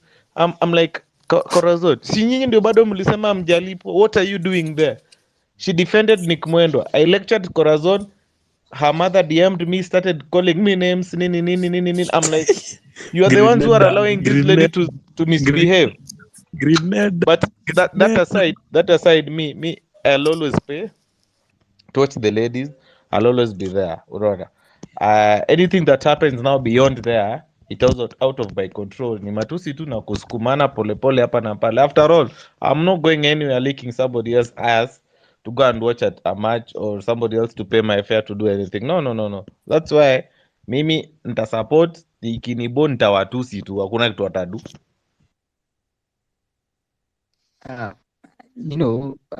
Kila struggle iko na how everyone approaches it. By the way, style yako is unique, it's different, but it works, and it works at a certain point, okay? Lakini pia like what the girls are doing, as we've said, it's our fastest ticket to the World Cup, which is important, and we must encourage these girls and we must pull for them, eh? Lazima kutakuwa na wase wataenda hard, lakini lazima kuna wase wataenda diplomatic na kuna wase wataenda the talent is there. We're just trying to lobby for the talent. Lobby for the talent for every which way. I swear, I don't know, sijawatch game mob, lakini vile tu nimewatch everything going on, I think tungekuwa World Cup sahii na madem tungekuwa, and I think we had a chance to get there. Tungekuwa hata game ya Harambee ingekuwa feel challenged and everything, kungekuwa na hiyo step up and everything. So in fact mi vile nimecheki ni the women football in Kenya iko ahead, as much as we don't invest anywhere where we do with the men's game, and they are our greatest asset na nini, and we need to invest in them and their stories which are important, eh? Akina Petra wayuko hapo juu ati wana represent game ya mademo, wako hapo juu ya politics, waliwekwa tu hapo juu ya politics. So where is this we can build the female game? Is it building the female stars? And which me I think when you build the players, nothing goes wrong, by the way. No one can ignore players. Players, you build players, no one can say no to players bana. Okay, so hiyo ndio situation tuko nayo pia. Nacheki akina Tross, najua ni activism which is okay, na tunaanza kuchapa players na akina coaches na nini. It is okay, it's things we can do, but not where our game is right now. Sahi every story must have a hero, na kwa game ya Kenya sahi hero ni players na coaches peke yake, because they're the only ones who are not responsible for the drawdown of the game, at least within the management level. Wase ushow up, wana play, they deliver, they do their 90 minutes, 90 plus minutes, they do their shit, alafu wana and it goes on there. So kuna hiyo where we are going, after the players, after the coaches. Nimeona tumeendea nani sana, Anthony Kimani sana. It is okay where we have an established system and where we have an established football culture, it is fine. Lakini sahi I think we keep forgetting that in the scope of things, Kenyan football bado tuko mbali bana. I keep saying that, bado tuko mbali. We are yet to convince the masses that we are the thing. In as much as huko mashinani na huku down, ball imeshika, lakini those are not the people who determine what is important in a country. That's why Ababu anaweza enda kufanya hiyo shit alifanya leo Nyayo, okay? Because he knows the people he's playing with, he can get away with that shit. Lakini akijua kuna point hawezi get away with that shit, hizi studies zote zitamalizwa within 1 year or within even 6 months. So for me, it's we build the football. There are many enemies, but our players, our teams, and our coaches are not one of them as of now. Tutawapata mbele, tutakutana nao mbele, tutawapasha mbele. But where we are right now, I think me I swear kwenda tu zoezi na unajua ni how many clubs are paying you for to play the game? How many teams are paying you to go for the game? So 99% of our game is a passion game, and if we are going for people with a passion, we are I think we are missing the mark, and I don't think that's what football K should be. So football K niyo place where I think bare minimum our players and coaches feel safe na tunawahype hata kani saa zingine ni ushenzi, it's fine, it happens everywhere. I mean, it's football for TV, it's entertainment and shit bana. Tuliwatch WWE tukijua ni hata tukua tunajua ni fake na tulijua ni fake, tuliendelea kuwatch na kuihype. So tusianze kuwa hard on the people who are trying to make the thing work. There are so many enemies, real enemies in Kenyan football. Our federation, akina Ababu, ministry, Sports Kenya. In fact, Sports Kenya ikifika mi nakumbuka tu Kinoru na najua mwenipasha hii wiki vile inafaa, lakini unajua Kinoru ni it's one of those weird things mnajenga study kwani ni kari by the way, nilikuwa nikuulize, kwani Meru hakunanga maji bana? Nyasi ishakauka boss. Maji ni mob, maji inateremka kutoka Mount Kenya vile hata uwezi believe, lakini kiwanja iko na zile nini za zenye zinatokanga kwa ground, sijui zinaitangwaje, iko nazo hata borehole tuko nayo, lakini shida ni hakuna mtu analipa stima ya kupump borehole ilete maji, unaona. Alafu ile maji ya Kanjo tuko nayo, hata hiyo haijalipwa, hata stima haijalipwa.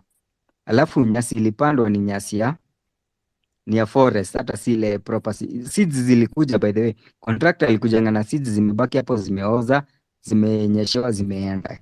Yani shit iko kwa boil ya Kenya ni mob. Ndio nasema by the time tunafikia players, mi hata sijui tunado nini.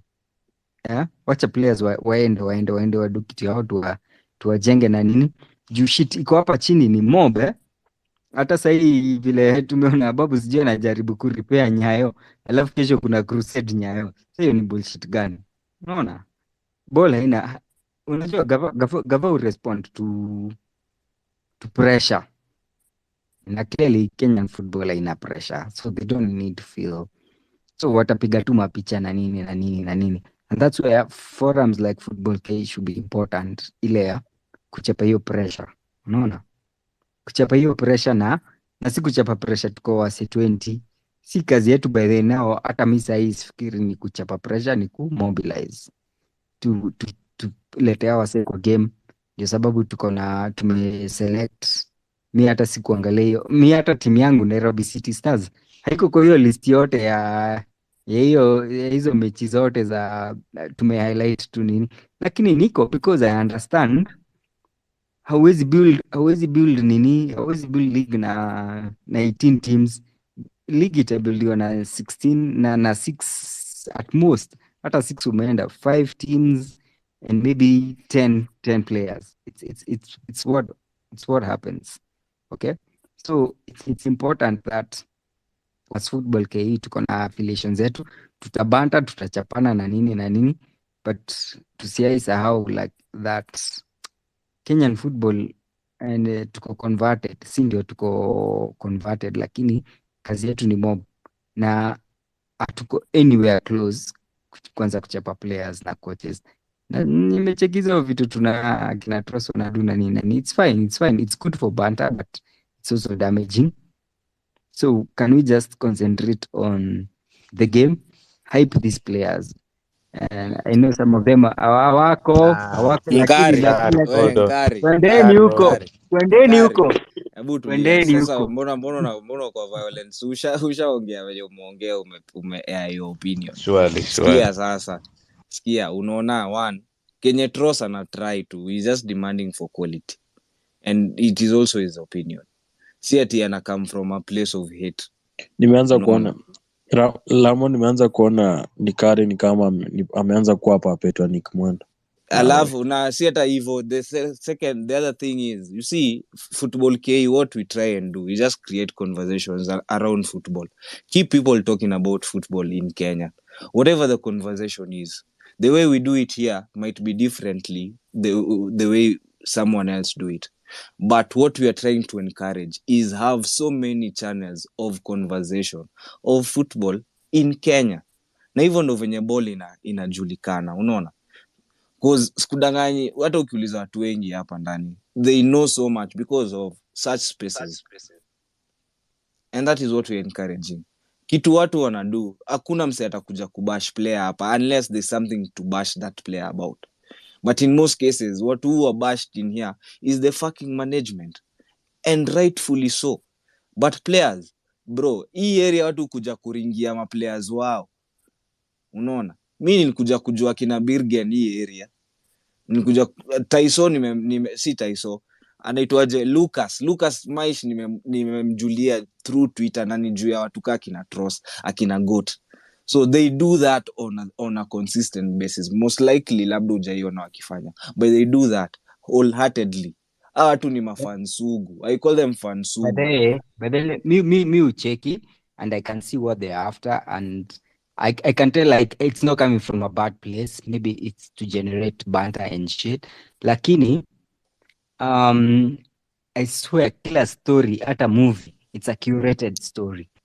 So even with Kenyan football, we must curate that story. Story happeningi tu hivyo.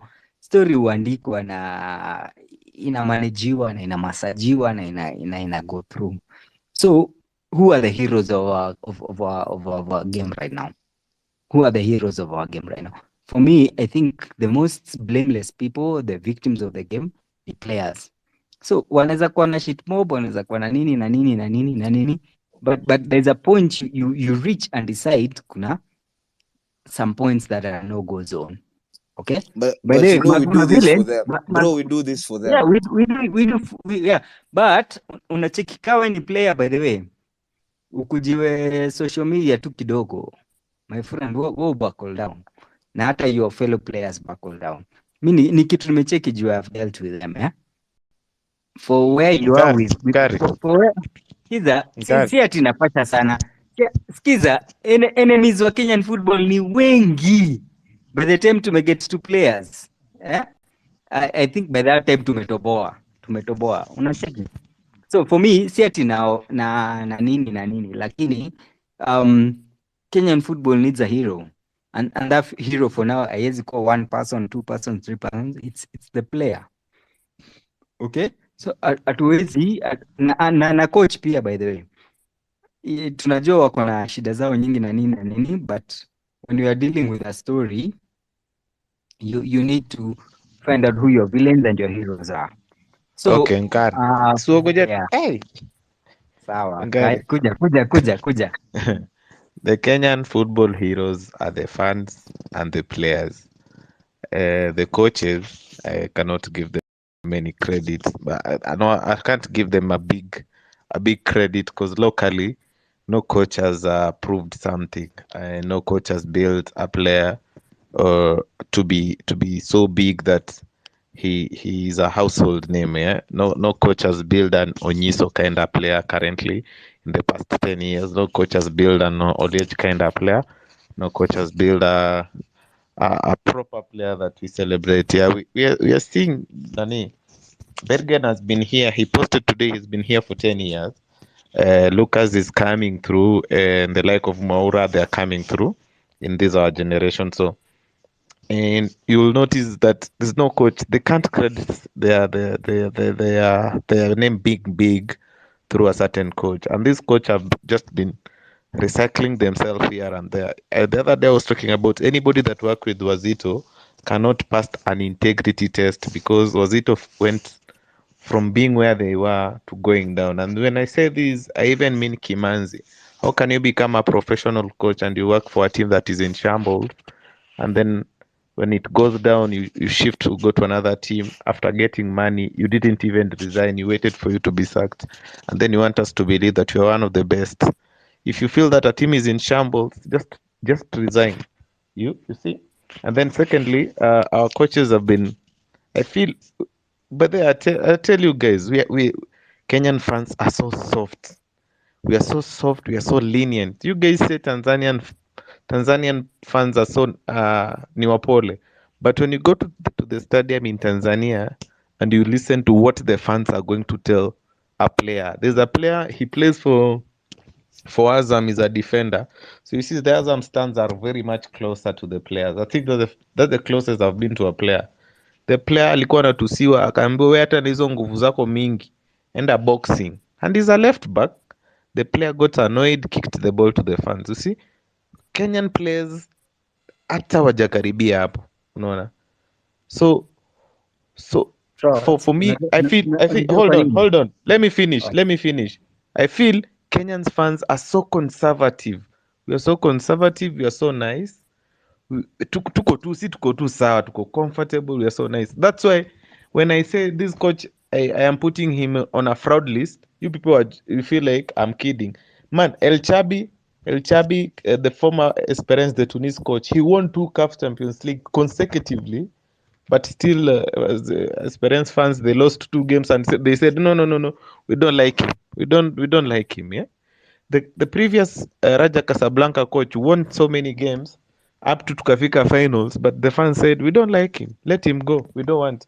But hapa Kenya a coach anakuwa recycled huku like a plastic bag, anakuwa recycled huku, and you don't want to put him on a fraud list. But when a foreigner come here, you want, when I put him on a plumbing project, you feel like no, everybody, next season kila mtu anawekwa mahali yake. Fan kama Wendy game, don't lecture us about football. If you don't follow our league, even on Somerset branch, don't lecture us about football. If a coach is not winning games, don't try and tell us shit. Like,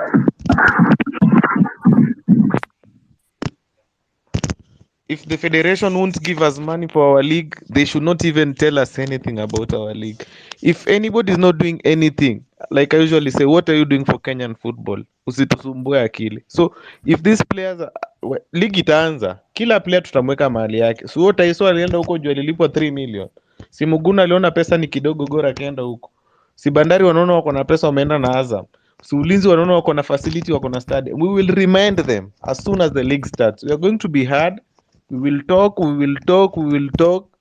until Kenyan football becomes talk of town. Like, it's normal. Nowadays, I'm not even afraid of tweeting about Kenyan football. But before, you were a little bit shy. You're not sure who is going to retweet, who's going to see.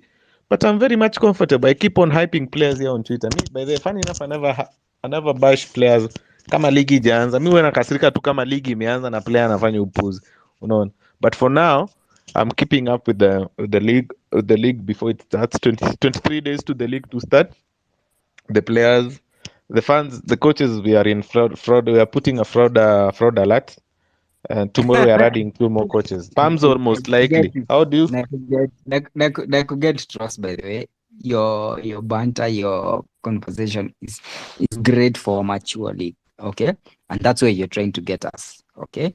To a mature league where we can now all banter. Hata football kaita kwa defunct juu tunafanya nini si wote kwa group moja, and we all have our own teams, so we fight from our own nini. But where we are with Kenyan football ni tricky situation na ni fragile situation na ni corrupt situation, eh? So kuna wase uwezi mi usema the most innocent people in our game ni players and the game itself, okay? So when we players Na are fans, victims of our politics. No, players are victims of our politics and our greed. Si ati hakuna player hujipeleka tu aende afanye nini. So for me I usually consider our players as holy, and I don't go for them. And me, I build them, and anywhere they can go, they should go. Okay? Because they're the least. Kenya kila mtu ni guilty, kutoka federation, wingie media, wingie service providers, wingie clubs, management, wingie kila mtu ako na guilt yake. Lakini ule mse upe the prize ni player, by the way. Sio sisi upe the prize. Si tutachapa na vita yetu huku ya management ya nini. We are good, but the person who pays the prize and the person who is demanded from, ikifika sasa tumeanza kufika national ama club level, ni player. So for where we are at, I'm not saying that players are not responsible, but they're the least. Yani ikifika ni culpability, players hawana culpability for now bana. In fact, we fuck up their game, we fuck up their talent, tunawa mess, unacheki. So mi hata nikiona player akimess, mi siendeangi player, because circumstances zile zimemweka hapo ndio adu kitu anadu, unaona. Yeah, at my own club Meru Bombers, nikiona players wakiact up, I know they should not be acting up because you expect them to be a bit mature and understand shit, but lakini pia you can't demand shit out of them because you're not providing what is required. Unaona? So for me ni kufanya hiyo awareness kwa Kenyan football. Players, I swear, players and coaches wako na shida mob, but at the moment they're not the problem. Shida zetu ni mob, and for now tukianza kuwa set up for that, na ndio wameanza kujitokeza. Hata na Chikiko Football KU wanaanza kujitokeza na kuongea na nini na kunini. Let's encourage that shit. Let's not do that, because even as fans, you are fans of who you're a fan of who bana? Wewe ni fan wa nani? Wewe ni fan wa player au wewe ni fan wa team bana? So if that player and that team is not shining, we are also defunct. Hatuna biz kwa imta.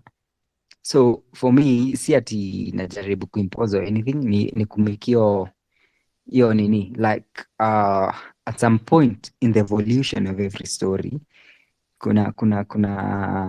kuna wase waende angwi. It's controversial, but I think for now we let our players be, we let them grow, we let them come into social media, let them, we do them, we encourage them and everything, because without them, which game are we building and where are we building? So hiyo ndio kitu imeni strike this week, that we are trying to do a lot and everything. So let's build our players, tusiwaangusha. Officials tuwaende nini, hata coaches tuwache kiasi, but they still have time to learn, so let's build the game. That's what football KA should be. So and I understand ni complacency at some level, but it's fine. Hakuna story buildiwa without compromise, and we are trying to build a Kenyan football story, yeah? So jenga players, madem wako fiti, wangekuwa World Cup sahii hata tungejua wamali wako. Let's do their shit. Let's sell that story, push it, move it. Players, coaches, nini. I think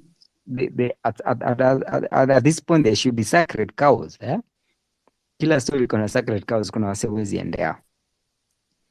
Yeah, I know it's a big ask. It's a big ask. Tulia, mbona Sawa. unakuwa defensive? Hata ujui nataka kusema nini. Labda hata nakubig up. Mbona unakuwa defensive? Ukuwa mpole, maintain. We're not fighting, we're having a conversation. Don't fight back too much. Nataka ni get ni nini hiyo ilikufanya ukaona watu ubash ma players hapa? Jumi sijaisikia watu wakibash players hapa. Kuna vile ni Trosa manani tumeendea Modo Anthony Kimani na Now that is his own opinion. In fact, by the way, ni sawa. Unajua it's his opinion. Ngoja la mo. Tulia bro, umetupigia riba, maintain. Tulia. Yeah. One, we're even coming to that story because it is one of the biggest story that has been throughout this week. Earlier they had I think it was Juni Citizen or one of the sports media walikuwa wanasema FC was lining up for to appoint him as Osem's replacement. So all of a sudden he's going to Ulinzi. And he was asking, as in to him, he's asking his own opinions, and he's also he's questioning the appointment. Because, you see, Ata Zak Ali raised the same thing.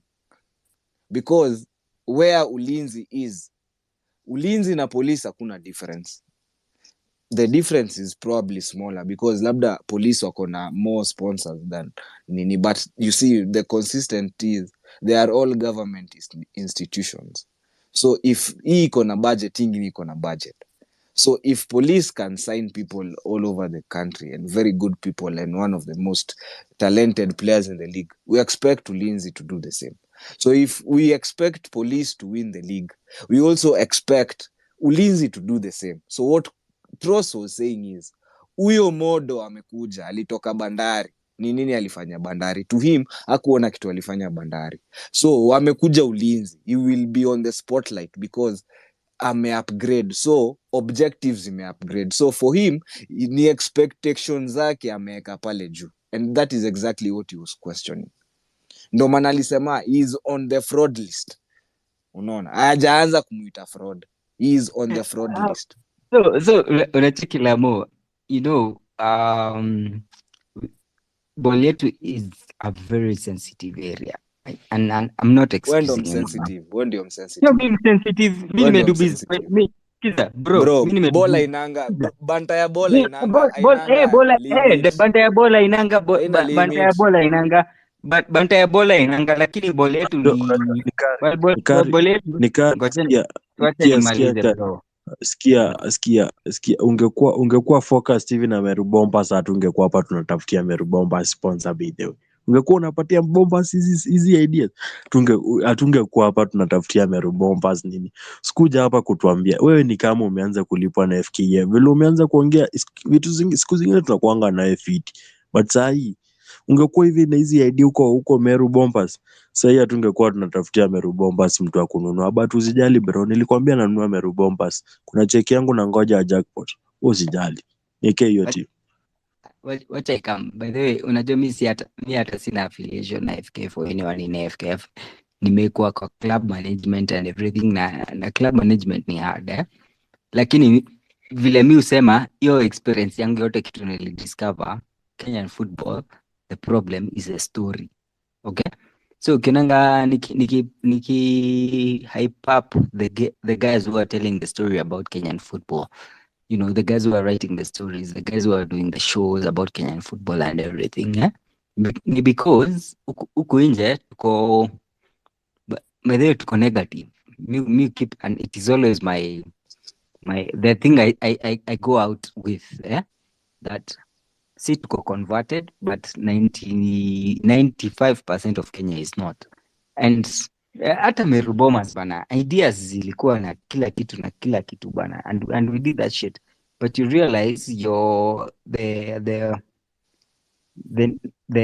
over ile narrative ina work ni nyinyi wagondi, nyinyi wazee msaidiliva na nini. So by the time tuko na hizo opportunities zina work where we can have an opportunity for a narrative, the football ya madem, that's where we should go hard and, you know, go far. Ama tuko na player who is doing well, you know, we go hard and we go far. Mi sija contest hiyo football ke nini fixture ya the season juu, because I know you can't build football with everyone.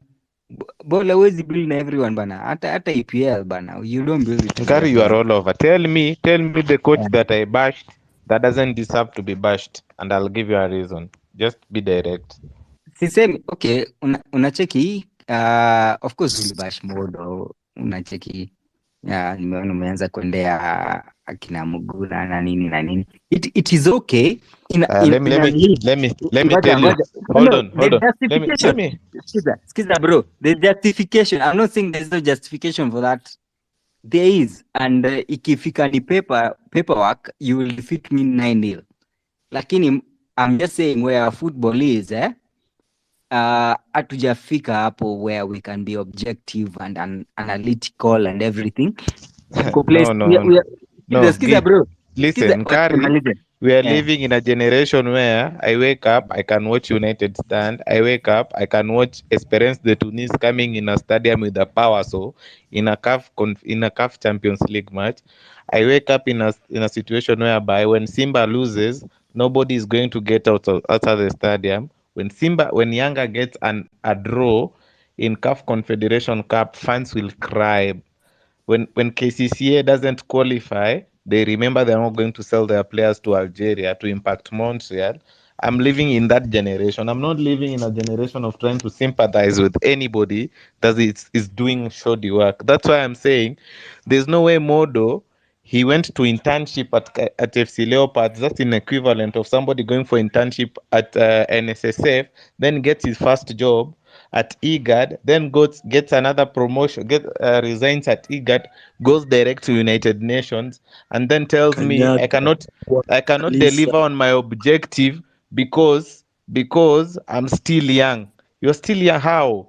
Tell me, if you could have given the same resources to that Nzoia coach, do you think he could have performed this dismally? This is somebody that got everything he had. Even the media was in his side because he dresses nice suits, he talks good English, he can do post-match analysis, even so that journalists who used to do for KBC say, okay, he can do good post analysis and stuff. He just looks nice, yeah. So because he looks nice, we can just sympathize with him because no, bro, we are not doing that here. It's simple. You move from FC Leopards, one of the biggest team in the land. Even Josh said it's one of the best team in the land. You go to which team? You go to Bandari, one of the teams that wanapatiwa wako na resources, they have everything, they even have a junior team, they fly when they go to Kisumu, they fly when they come to Nairobi, they have everything. You don't even finish top two, you don't win the league, you have everything, you can sign the players you want. He signed a top scorer from Kariobangi Sharks, he signed that defender from Gor Mahia as a starter, and then he goes back to with since he's a cool kid with connection, let's compare him with the Gade. He gets another ticket to manage Ulinzi, which have a stadium, has the facility, has the players, has everything, has Birgen, who has been in the league for 10 years, and then we expect him to perform dismally because he's young. No, we cannot continue entertaining such stupid backward mentality. If he cannot I win the agree. leagues, no, hold on. If he cannot win the league with Ulinzi, or he cannot win any cup with Ulinzi, that man won't have peace. I will start trolling him from match day one. He'd rather play helicopter football and win the league, Kupakusie, which Mbaka keeps on talking about, rather than playing, I don't know which football here, beautiful football, but winning nothing. Where next season, each and everybody should be on their toe. If you're a member of Football KE fan, you have to show up for your team, you have to show up for the fans overall. If you're a coach, you have to win Eddie, games. If you're a trans plumber, we will deal with you perpendicularly. We don't entertain mediocrity here. This is why people sleep on their job. Nick Mwenda sleeps on his job. Doris Petra fucks on his job. Coaches come here, do nothing, like that Gor Mahia plumber. Another one like the one who was coaching KCB does nothing. Again, with all that money, we want to recycle him to give him another team. Pamzo has won a league once. The other one has won a league once, and then you keep on, oh, Kimanzi ni mzuri. You have won one league. You have Bro, integrity issues. No. Next season, but kila mtu akae chonjo. by the way, you're true through and through. By the way, I'm not arguing from your points and your expectations, which should be our expectations for real. No, and you're pushing the game forward. I agree. Okay, lakini pia me I keep saying that kuna mali where we are and we are trying to build a story. For me, football K is a story, by the way. Kama football K tu ni hashtag where we can come and dump all our shit. I mean, there's no way you're going. But what is the story you're trying to build? Trying to build that the story that Kenyan football is something and you can follow and you can watch and it's good and it's entertaining and people are talented and they have a future. Unaona? So if that's the story we have, I hope so. I am not saying it is. I hope so. We are trying to build a story.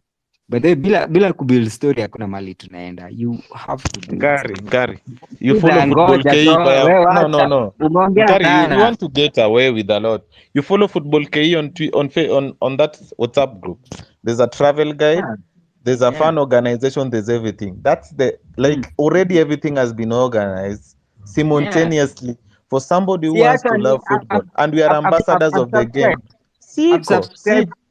eh, how Hizo game comes zote when Nick hizo game zote Mwendo amekupigia tumesubscribe. simu? Cheki bro, hizo game zote tumesubscribe for the weekends. Mi hata sikuagi nazo because I could tell we came up with a match of the week. A match of the We, week. Nkari. Yeah, my bro. By the way, Nkari, unaona hiyo fixture? Eh. Sijui kama Okina, umenielewa Okina the mute your word. mic. Hebu Okina force. mute your mic. Mute. Unaona hiyo fixture. One, it is not the actual one. it is a tentative. Secondly, hiyo tweet ilikuwa inasema ukifeel team yako iko hapo, you can quote it is going to be revised. Ni venye we are just creating that conversation where people can actually, a few of us came up with the fixtures including anagram. Regardless, kuna mtu bado wanaona kuna fixtures inafaa kuwa hapo, ama kuna fixtures zimekuwa squeezed in 1 month, might not be feasible. I think kulikuwa na such a comment, unaona. So it was put up there for the whole football KE community to have a conversation and come up with the actual list, a travel guide where us guys can go. Si ati tunaenda tu juu tunapenda ball, no, because now we will be going to this nini, of course home team itakuwa ina benefit juu we are planning to go as fans. So what do you mean? We are actually venye tu Tross No, amesema, I love we are that fixture, by the way. ambassadors. I love that fixture. We are ambassadors. Nita show up as much as I can. Mi hata siagi na hiyo fixture. Unacheki, hata ukiangalia ball majuu bana, kuna football properties. And I think what we are trying to do as football KE na hiyo fixture ni kubuild a football property of, because it's picked one match over the weekend. It doesn't matter what's happening, but in the prospect of everyone thinking about it, this is a match we should watch, which is good. Mi hata sifight na hiyo fixture. Mi hata hiyo fixture nita show up hata mkichange. Okay, I'll still show up, lakini I think it is important. Now you can't build a league on 18 teams. Hiyo ni bullshit. EPL, Champions League, hata ukienda States, hizo American football, NBA, nothing is built on the whole league, but things are built on few teams and a few players, which is something we must be able to tackle and accept. So kayo fixture, timu yangu Nairobi City Stars haiko, lakini sija beach because I know atuja raise stakes so much as to be a part of the Kenyan football conversation. So hiyo fixture sina shida nayo, by the way nitaifollow. Ukisema twende hivi nitaenda, mi nitakam na nitafanya shit. Lakini hiyo projection, in all that projection, I'm just trying to say our players, our footballers and our coaches are not our enemy, but enemies ni wengi. By the time tumekuja players na coaches bana, mi sijui tunaduni. So for me, I'm just trying to ask, you know, even when you're trying to be sarcastic, some people won't understand sarcasm. Some people will understand it's a real thing. Unaona, so umeendea model out of sarcasm or for something. I'm not saying he's the greatest or he's anything or he will succeed or anything. Lakini when we look at Kenyan football, man, we have so much more to deal with. By the time tunakam kudeal na wase wako kwa game, and those are actually the only people who deliver in Kenyan football. Ni players who show up, coaches who show up, technical team who show up. Those are the list of our enemies. The biggest of our enemies sio wase who play na sio wase wako kwa pitch bana, ni wase wako kwa nyuma sasa na organize. So yeah, so let's give our guys a break. We have real enemies. Let's go for our real enemies and we build our players to build modo. Wacha tumseti hata kwani tumseti filio pressure ende na kiumana ni iko nini, you know. Let's build our players. Nkari.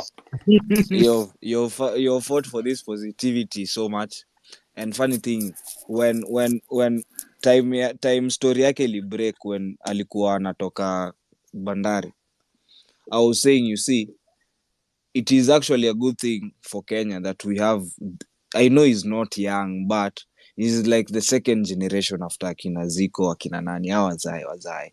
So it is also good for our league that tunaanza kuona upcoming coaches. It is still early in his coaching career. He will also have learned, if he's as good as we think he is, he would have learned from FC, he would have learned from Bandari, and he would have learned from being understudy huyo the Rwandan guy, na pia for a short brief hapo FC alikuwa understudy wa mtu bado, unaona. So So it is for watu wa ulinzi, niko sure are so excited about it. Unaona, juu mimi am a fan of his. I would want him to do so well. We Okina, form ni gani? Naweza ongea. Bonga bro. Thank you so much. For the organizers of Football KE, this is a good initiative you guys are doing. My coaches, I think in the current state of affairs, many teams will continue to fire coaches right, left, and center because they think the coaches are the issue, yet there are deeper issues that we are afraid to address, especially with clubs who are now facing financial difficulties. Mkinikubalisha nitapeana postmortem ya hii football yetu ya Kenya. As at now, economy yetu ya ball generally imekuwa on a downward spiral for the past very many years. Na ukiangalia the managers, they're acting the same way. Ni kama na tuna act on hope. Unajua hope has never been a strategy. Tuna hope that eventually vitu zitakuwa sawa from the clubs to the national team. You know, unajua unasikia watu wakijam wakisema ati kocha wa Harambee Firat anasema ni by grace of God tutafaulu. I mean, for anyone who's been following Kenyan football, mtu yoyote mwenye ana talent anaangaliwa kuanzia 3 years old. 3 to 6, hapo ndio boli ya mtoi inaanza. 3 to 6. By the time anafika class 3, tutajua mtoi strengths zake ziko wapi, weaknesses zake ziko wapi. From 6 to 13, hiyo amemaliza primary, mtoi anafaa kuwa ashaanza kuwa positioned poa na ile talent anaenda kudu. But if you look at the Kenyan scenario, hii ni kitu hakuna. Hatuwezi sema ile team ilikuwa under 17 tumeiona under 23 na sahii tunaiona kwa Harambee. Hatuwezi sema hiyo. Yet unasikia watu wanasema wanataka Harambee icheze sijui World Cup, icheze hizo tona zote, but ni impossible. Unajua kitu moja tena, Kenyan football ni costly sana na iko na payoff yake ni little sana. Kama hii last season tumeona watu wanacheza kuambiwa asante, na to make matters worse unapata stakeholders, the managers wanakuja wanapeana lip service na tokenism. Hizi mamita 5 watu walikuwa wanapewa, hii mita 5 I address shida. Hii ni elastoplast tuneka kwa hii kidonda tuko nayo. So ukiangalia hata wealthy teams hizi zenye ziko na corporate, hizo ni akina Bandari, akina Police, hizi team big KCB ziko na they have the money, they have the human resource, but the return of investment hiyo haionekani. Juu ya nini? Structuring hizi clubs zetu bado ziko down. Nikisema structuring ziko down na maanisha nini? For football, wacha niki wrap up. For football industry ku come back, kuko na rebound, number 1, gava inafaa iweke tax break kwa business zenye zina support football na sports, so for example hizi corporates ndio zirudi, lazima zipewe tax break. Si ati una deal nao wana forkdo kwa team alafu at the end of it all hakuna returns wenye naona. Kitu ya pili ni club licensing, na hii ndio Achilles heel yenye inatukula Kenya. UG na nilisikia kuna watu walibonga hiyo mapema. UG FUFA imenini team mbili, strike out team mbili, na juu ya nini? Juu ya nini? Non compliance na club licensing regulations. Kenya tuko nazo. Club licensing ilikam around 2002 if I'm not wrong, 2004 if I'm not wrong, but implemented in Kenya 2012. So Kenya unaona club licensing iko, but hii shit, wacha nitaita shit ama ish yenye imepata goro juzi, ni juu ya nini? Juu federation yetu imekuwa kidilidali na maculprit. Sijui wana benefitaje, sijui kama interest yao iko kwa development ya ball ama nini. Juu with club licensing the team na overall player welfare inafaa ikuwe priority. Teams unajua kitu moja inafaa ijulikane ni ati lifespan ya footballer ni 15 to 20 years. Umtoi tukimwona akiwa 13 years venye tulisema, tunamwongezea 20 years. By the time anafika 33, 35, boli yake imeisha. Huo ni mtu ameretire. Story yake imeisha. Mafan venye tulikuwa tunamsherekea, tunamshangilia, hiyo story imeisha. So umtoi ama mchezaji tunafaa kuwa tunampangaje. Number one, clubs zinafaa zikuwe na psychologist ama counselor. Juu ya nini? Kuna mental health issues na zimekuwa zikicrop up. Juzi tumeona mchezaji wa majuu EPL akibonga about mental health issues. Kitu ya pili, tunafaa tukuwe na business manager mwenye na director wa wachezaji. Okay, umeingia club, umesign club yetu, even if it's a 2-year contract. Wewe mchezaji, once tumeku identify, kuna mtu anafaa na kudirect hii ball. Saizi uko 23, umebakisha miaka 10. In this 10 years unafaa ujipangeaje 1 2 3 4 5. Ndio tusikue na hizi instances zenye mchezaji amecheza ball, alikuwa star, amekuwa traveler, globetrotter, akirudi mtaani ana kitu, anakam tena kutuomba ganji. Unajua hiyo ni scene mbaya sana. Alafu kitu ingine kwa club licensing ni kuparticipate kwa league ama tournament yoyote. Club inafaa kumeet criteria fulani, na hizo criteria ndio hizo zenye zimekuwa kwa club licensing zikisema lazima kuwe na infrastructure, lazima kuwe na financial ikuwe pale, lazima kuwe na planning. Hizo structure zote lazima zikuwe hapo, lazima kuwe na youth development ikuwe hapo. So tukitoka club licensing tunaenda team structure. Team structure inafaa kuwe na departments zingine important. Number one, ball. Sisi bado Kenya, we still treat football as a co-curricular. Venye sisi watu 844 tulisoma ilikuwa co-curricular, so inakuwa kitu ya kujibamba, ni for fun. And yet football right now and sports in general, it's a business. So tukiweka kama biashara yote utaona lazima itakuwa na communications department, itakuwa na HR, itakuwa na watu wa fundraising, itakuwa na watu wa partnership, itakuwa na watu wa marketing. Clubs mingi zetu ukiangalia hapa Kenya, hizo ni department hakuna, you know. Na hizi ni vitu zikiwekwa in place, tutakuwa tunaona direction fulani ikikam kwa boli yetu. Another thing with our sports, sports inafaa ikuwe product. That's why utaona watu wengi in as much as football KE inajaribu ku bring back the fans to the stadium, hiyo end product watu waioni, you know, because club inafaa kuinauza kitu. Clubs basically should consider providing value through merchandise and trainer development. You know, just example too. So merchandise, an example, mimi ni supporter wa Mathare bado, but kuna season zimepita kuanzia 2019 we had to beg the club zituuzie jezi, you know. Una beg club iuzie jezi. Juu ya nini? Hizo ni structures hakuna. Na hii ni njia moja ya mimi kujiidentify, mimi ni fan wa Mathare na niko proud na I own, you know. But without such plans kwa clubs, hiyo yote itakuwa tu ni story tunapiga.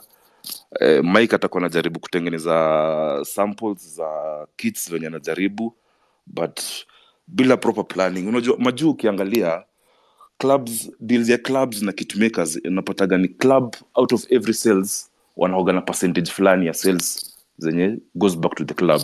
It's not the clubs manufacturing or outsourcing kits as it is in Kenya.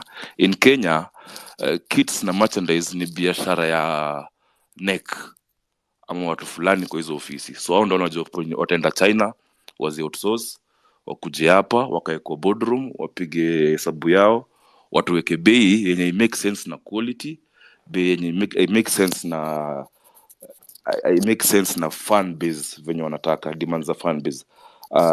Kitu ingine ni clubs zinafazi on something, you know. Hiyo ni kitu kama hiyo ni kitu kama grao building, ndo ziwezi ingizia nini do, iwezi ingizia club do.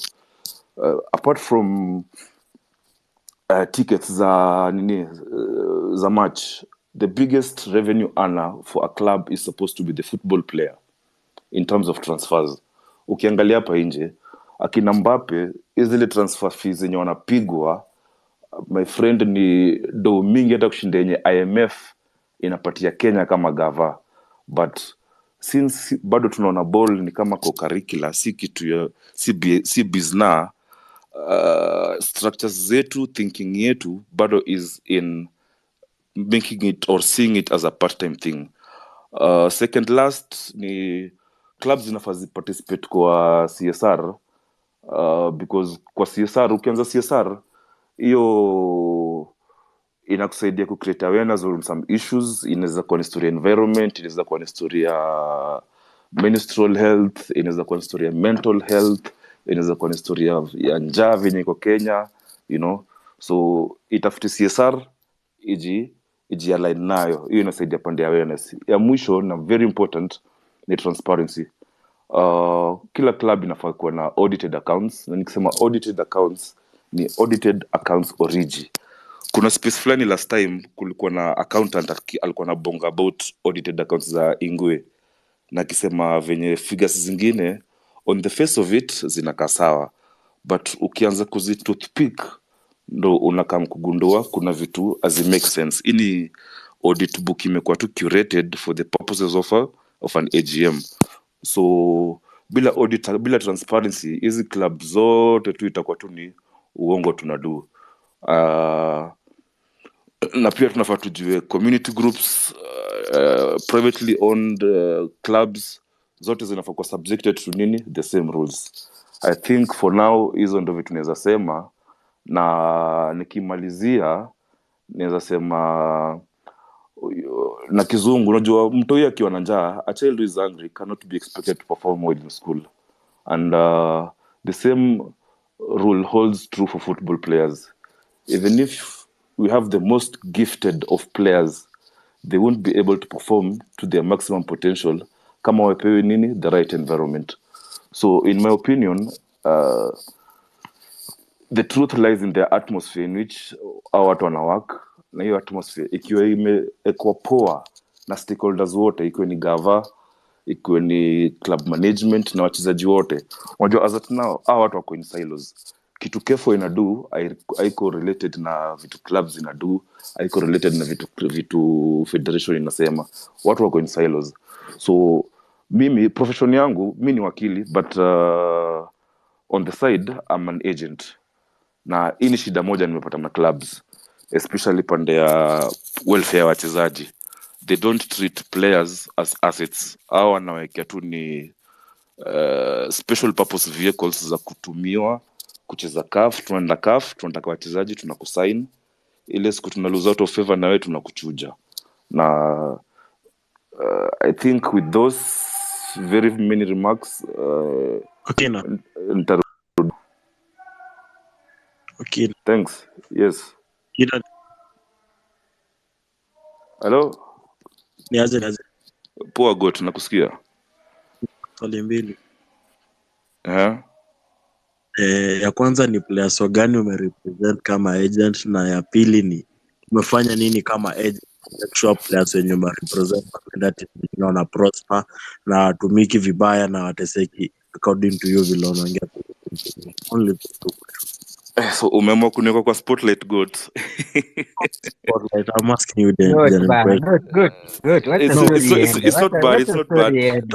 Simtulie. Nikari tulio we utuo kina, we si agent. We Meru Bombas yako ilianguka Meru. Okay, na answer me. So your first question is haya sawa. Tulia, Okina nijibu. Only two questions. Number one, who have I represented? Yeah. Right now I have a player in AFC senior team. I have one in AFC youth team. I have a player in America in university. I have a player in it's not a pro league though, in Dubai, not pro league. I don't know if you're getting the distinction. Yeah. You're getting the distinction. Yeah, I'm getting. Yes, and what am I doing to help to make sure that my players, my clients are not misused? You know, unajua maplayer wengi kitu do is unajua kucheza ball ni kama kusaka wera. So mtu akienda kutafuta job, unajua hawa watu wa club kuna venye watakuchezea delaying tactics. Hii ni kitu nimelan over time, watakuchezea delaying tactics yenye because you're desperate for a job. So what they do is they delay you with your contract, and the moment they give you the contract you're so desperate, hauna time ya kusoma. We kazi yako ni nini? Unaangalia jina yako, unaangalia figures na pali ya kusign, na una sign na hiyo story ni game shot. You know, with contracts kuna rights na responsibilities, you know, na hizi ni vitu they're not well spelled out for the players. That's what utapata mchezaji ange Madhare ako Madhare lakini anacheza ball za mtaani, anapata injury mtaani, akirudi club hiyo inabaki ni infringement, lakini yeye ajui. Another example, wale wachezaji wa Bandari wenye walichujwa in wholesome through WhatsApp, ningekuwa na represent any of them, hiyo ingekuwa ni issue yenye nimepeleka first instant board. Mchezaji yote contract nasema, basically contracts zinasema mtu anafaa pewe 30 days notice ndio mtu ajipange, but hii ya WhatsApp unarauka, umeambiwa hakuna kukaa mzoezi, hiyo inakuwa infringement kwa employment rights, na ni kitu mchezaji akiwa na representation, vitu kama hizi zinamsaidia kuepuka. But what happens mostly is that pride and ego comes inakuingia kwa kichwa, alafu the closest person yenye mtu anaona ni buda, mother, bro, beshte yangu yenye nimekuwa naye miaka yote, not knowing that these things, contracts, mtu wa kawaida, any ordinary guy akipewa contract asome, the devil is in the details. Comma na full stop kwa sheria ina change placement hizo vitu mbili, ina change meaning ya sentence kabisa. So having a representation helps players in creating awareness and also safeguarding their rights, and also making them know their responsibilities within the contractual agreements zenye wameingia. God, sijui kama nimejibu poa ama nimeteveva. Naweza jaribu God. Niko na legal background kiasi. Utaongea. Naweza jibu. Ni kari. Kina hiyo player wako mwenye ako FC akutesea ile time wako amelivwa mpaka akaanza kusutia game. Hiyo juu umesema ya Jenny ni Naweza sema aliteseka, so ni proceed ama no, yeah, go on. Nikari tulia man. Okay, so hiyo time kulikuwa na crisis, and kukiwa na crisis, you know, usually the first avenue that you go to ni mediation. Unajaribu kubonga na club management, kunaendaje, history iko aje. So huyu mchezaji wangu si mnajua anaishi na kuna majukumu lazima atimize. So going on an industrial strike is not the best way to go about it. The best way to go about it is, now I'm speaking legally now, you give 15 days notice of the arrears zenye ziko, alafu after 15 days wasipo respond, unaandika barua ingine tena ya 15 days ya kuambia sasa, since that nimewapatia first 15 days umja reply, this second 15 days ni ya kuwajulisha kuwa taking the next step. So the next step here, kama ni foreign player ndio unapataga wanaenda wapi? FIFA, CAS. Kama ni local player, kuna player welfare committee, kuna first instant board. So kuna very many avenues zenye nezaenda kurepresent mchezaji wangu kabla tufike tunaenda kotini. Na hii kitu hata Goro wangekuwa wajanja na FC, then these are some of the things, contract management, these are some of the things zenye clubs zikichanuliwa zita avoid issues kama hizi, na issues zingine pia kama za mchezaji yako club for 2-3 years, anatoka pale, anaenda kwa do kubwa, but club yenye amekuwa hakuna kitu na benefit nayo in terms of transfer fees. Why? Because contract yake was not well managed with business in mind. Au alikuwa meka tu huyu kijana tuko naye hapa miaka 2, akimaliza asonge akienda. Aya. Kari. niaje. Aya. So, nikupatie chance ongea Ball ni complicated by the way. Yeah? Mbona usizangi watu na watu kusikiza? Si hata nilikuwa na kuintroduce Nasikiza poa sana by the way. kama Nasikiza si bro.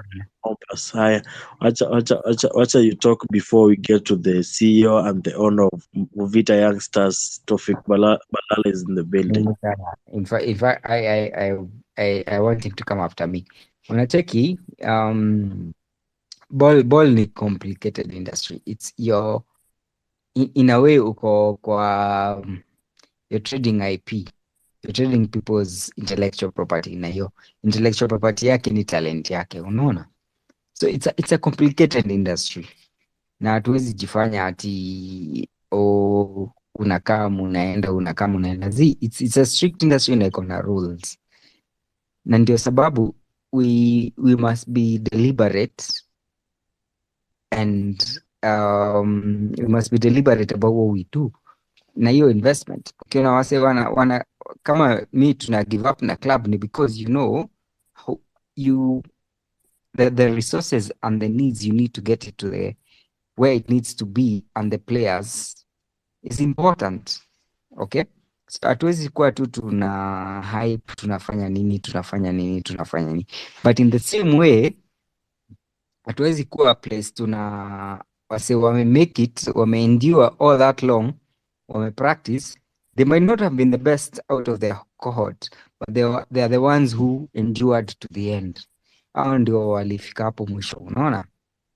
So uko na 28-year-olds ungerudi wakiwa high school, there might have been guys who were better, but these are the guys who stayed there in the game na nini. Hatuwezi waangusha. So for me, my point is that ball ya Kenya iko na shida mob na ma heroes hakuna heroes, by the way, hakuna heroes wa Kenyan football, lakini ma villains ni wengi, lakini we can't start choosing to make our players and our coaches wale wase wameendiwa. By the way, I swear ukienda huko lower leagues utapata ule mse ni coach, yeye ndio resource mobilizer, ni do yake ni nini, their families suffer for this shit. I swear ukienda huko lower leagues waga very personal. It is no longer a community business. It is a personal business, and these guys give up so much. So for me it is, and players give so much to get to where they are. So Kenyan football needs to be a story. I will always say haijalishi ni nini. We must make a story out of Kenyan football, and it must have heroes and it must have villains, lakini hatuwezi anza kuchoose our players and our coaches as the villains. But ours also suffer. If you live with them, if you stayed with them, spectating them is okay. But by the time, believe me, umeget hiyo license ya kukua ya KPL, because umesuffer, and I don't even think you're doing it from the cash or the resources you get from the KPL. Hizo ni vitu unasaka tu kuinje na nini. And by the time umeendure football ya Kenya, get KPL, bus kazi ujasikiza maparo wako, ujafanya vitu mob, yani umeforgo so many opportunities. So our players and our coaches are not our thing. Ma villains ni wengi, so tuende villains, lakini to understand who our heroes also are, na tuende our heroes. So hiyo ndio kitu imeniwork up this week. Ni vitu mob zimeniwork up, lakini football is a story bana, and we must build that story and work with that story. Otherwise tutakuwa tukaa hii mainstream media ujibamba na ku bring down Kenyan football. Au waendangi positivity, waendangi hata highlights za game hawaleti, lakini noma ikihappen wameshuka hapo. So football K shouldn't be that. I know I'm not saying that we should not si ati tunalenga negativity, but the positive things that happen in Kenyan football are so much. Highlights the game, you know, upcoming players, you know, great goals, teams that are coming up are so much more than that weird, awkward, you know, official show up na kafa cup. So yeah, you choose your story, and ukiangalia hata American sports, it's that, si ati hakunanga shit to happen. A lot of shit happens, but what story do you choose to build and what story do you choose? It's not important. Si uchoose ile not important story ndio tunaiweka boom, kaende. Na ni because Kenyan football inaonekananga sio sport ya wase. Sijaielewa mbona we keep chasing the middle class for Kenyan football. It doesn't make sense. The Kenyan middle class is so small, it doesn't matter. Wale wase wana care about Kenyan football ni wase wako mtaa. And those are the people we should build football with. Na hata kwa corporate ukiingia, sahi those are the people corporate is minding about. Lakini sisi tunajaribu kujisukuma sijui tukwe rugby ama tukwe nini. Bullshit bana. To build na wala wase wana show study, wala wase wako uko Ocha wana show study, wala wase wako uko Western, wala wase wako Meru, wala wase wako Bandari na Mvita bana. Hao ndio wase wana show up game. Let's build the game around them. What is this other class we are looking for that's not there? Build the game around the people who are within it. So yeah, naongea sana.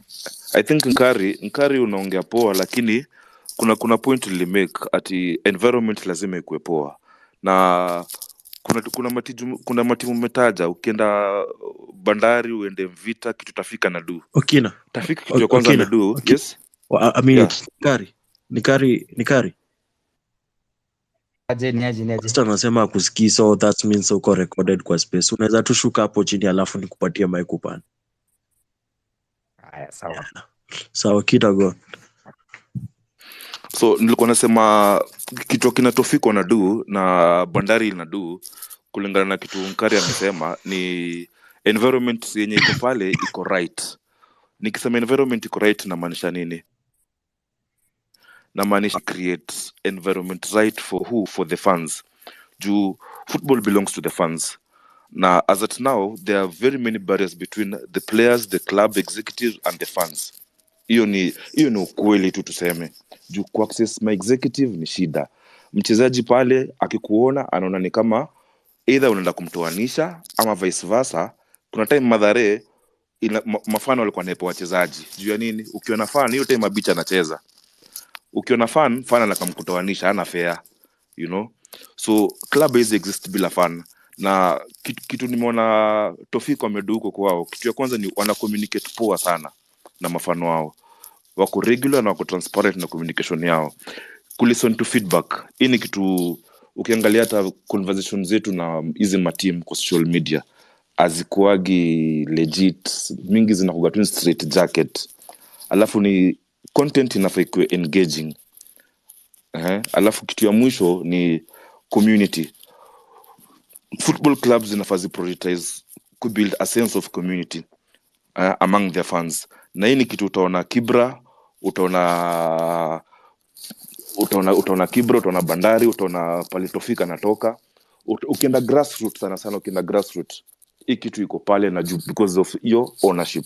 So environment ikiwa right, hizi vitu zingine zitakaa mziingiane. So sasa hizi in as much as Nkari unataka to push unajua hiyo ni kuassume ati kila kitu iko sawa. So sisi tunajihype, tunajibamba, but deep down tunajua hawa wachezaji wetu hawajalipwa 2 months.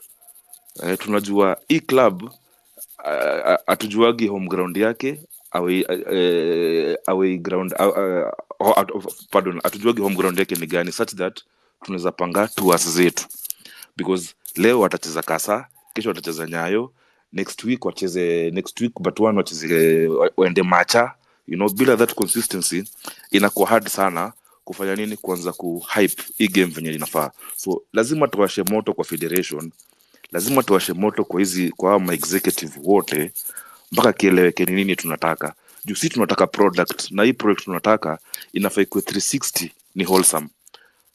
Unajua the reason why mtu akuradhi kukaa chini kuona EPL ama La Liga ni juu ya nini? Packaging yake venye iko ile ni brand, ile ni kitu hata we mwenyewe unatamani kununua. Fan ni customer, na kuna kitu inaitwa fan engagement. Fan engagement ni cross section ya kampu na customer. Huyu customer ni customer atakufa na wewe, timu iko inashindwa, timu iko inashinda. Na hii nishaona na timu ya kina Tafik. Kuna game zingine unapata wameenda ni kubaya, wamepigwa, but mafan wana dedi nao juu ya nini? Loyalty ya brand.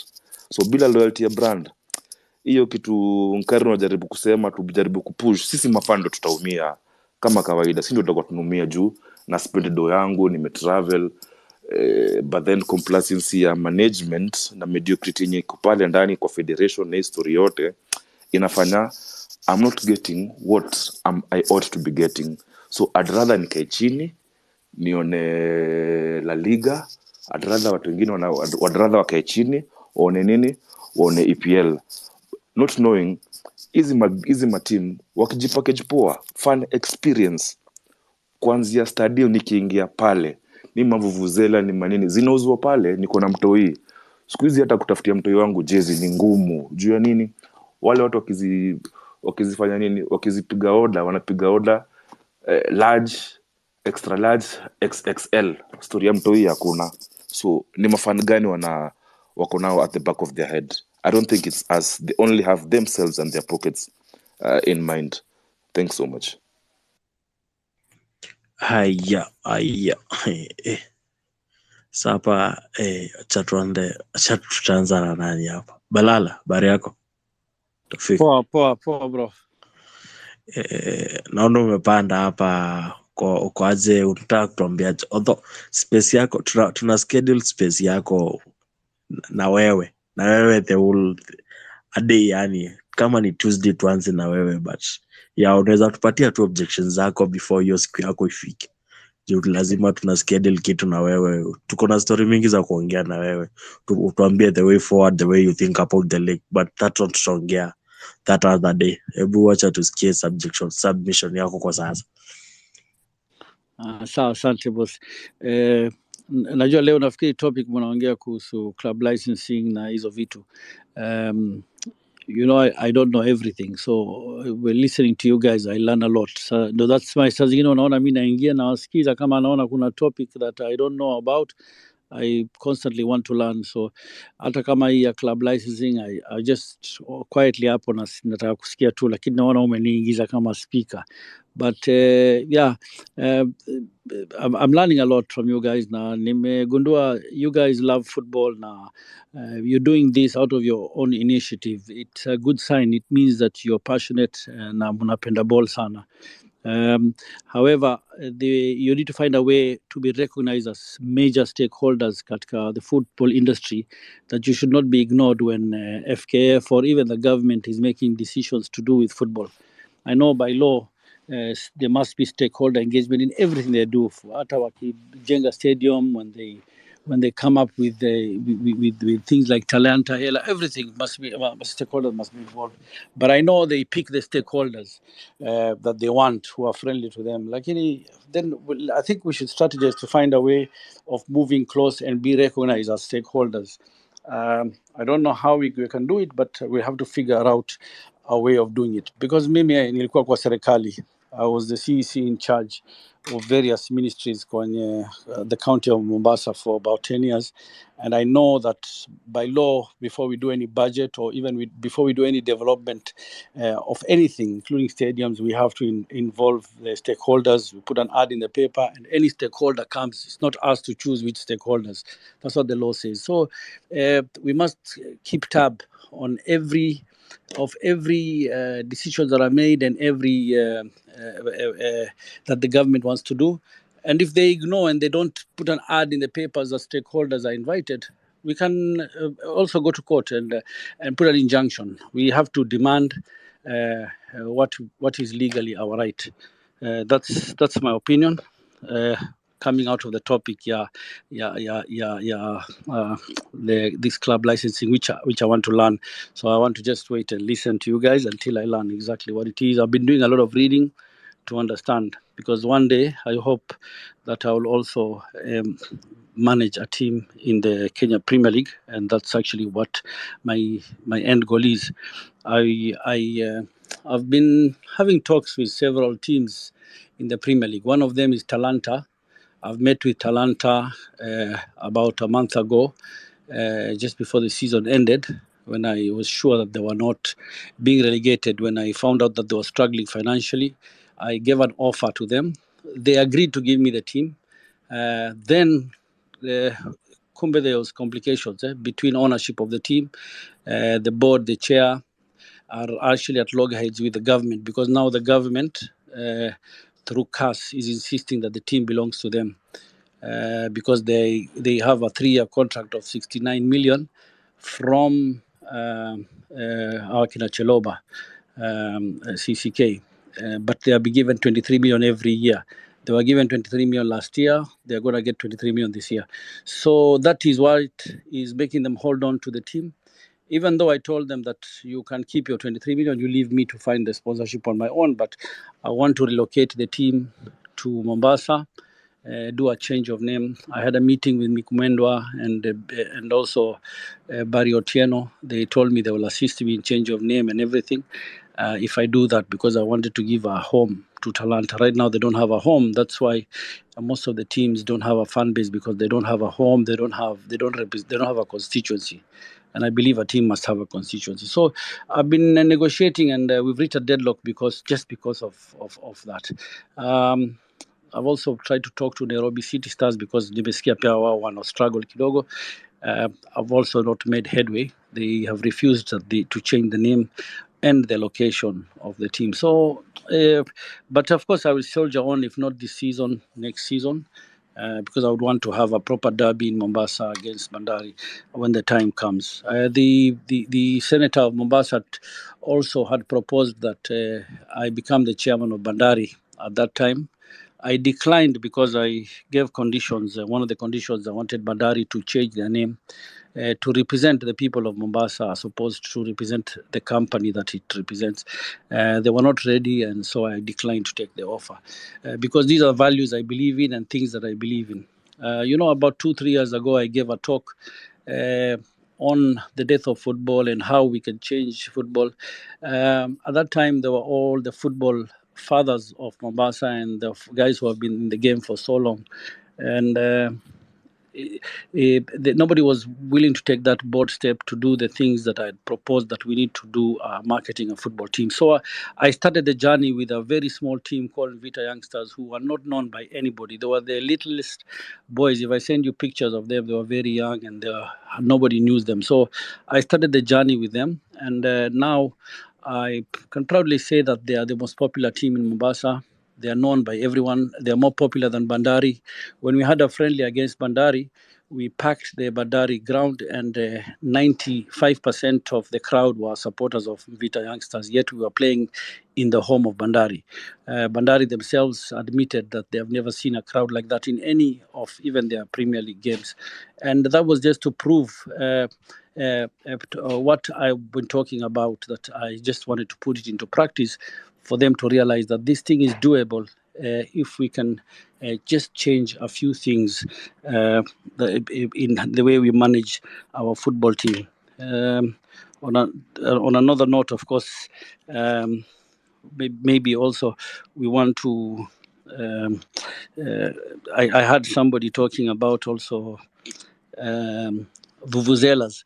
I just wanted to mention that me personally, I'm one of those guys who are against having vuvuzelas on the. This is or maybe off topic, but I'm one of those guys who are against vuvuzelas on the grounds, because they were banned also in Europe and the rest of the world, because vuvuzelas spoil the atmosphere of the ground, because football support usually is done through singing, drumming, and maybe instruments that have an identity to the home team. But when you have a vuvuzela, even the player does not know that vuvuzela, is it my supporter or is it the supporter of the opponent? And also it drowns the sound of the songs and the chants that are sung. So when you actually watch, even if you go to YouTube, the most amazing fun experience are the ultras, and you have the songs, and every team has its drums. Like AFC Leopards, when you hear Iskuti on the ground, you know who they are supporting. Even the players get hyped by the Iskuti,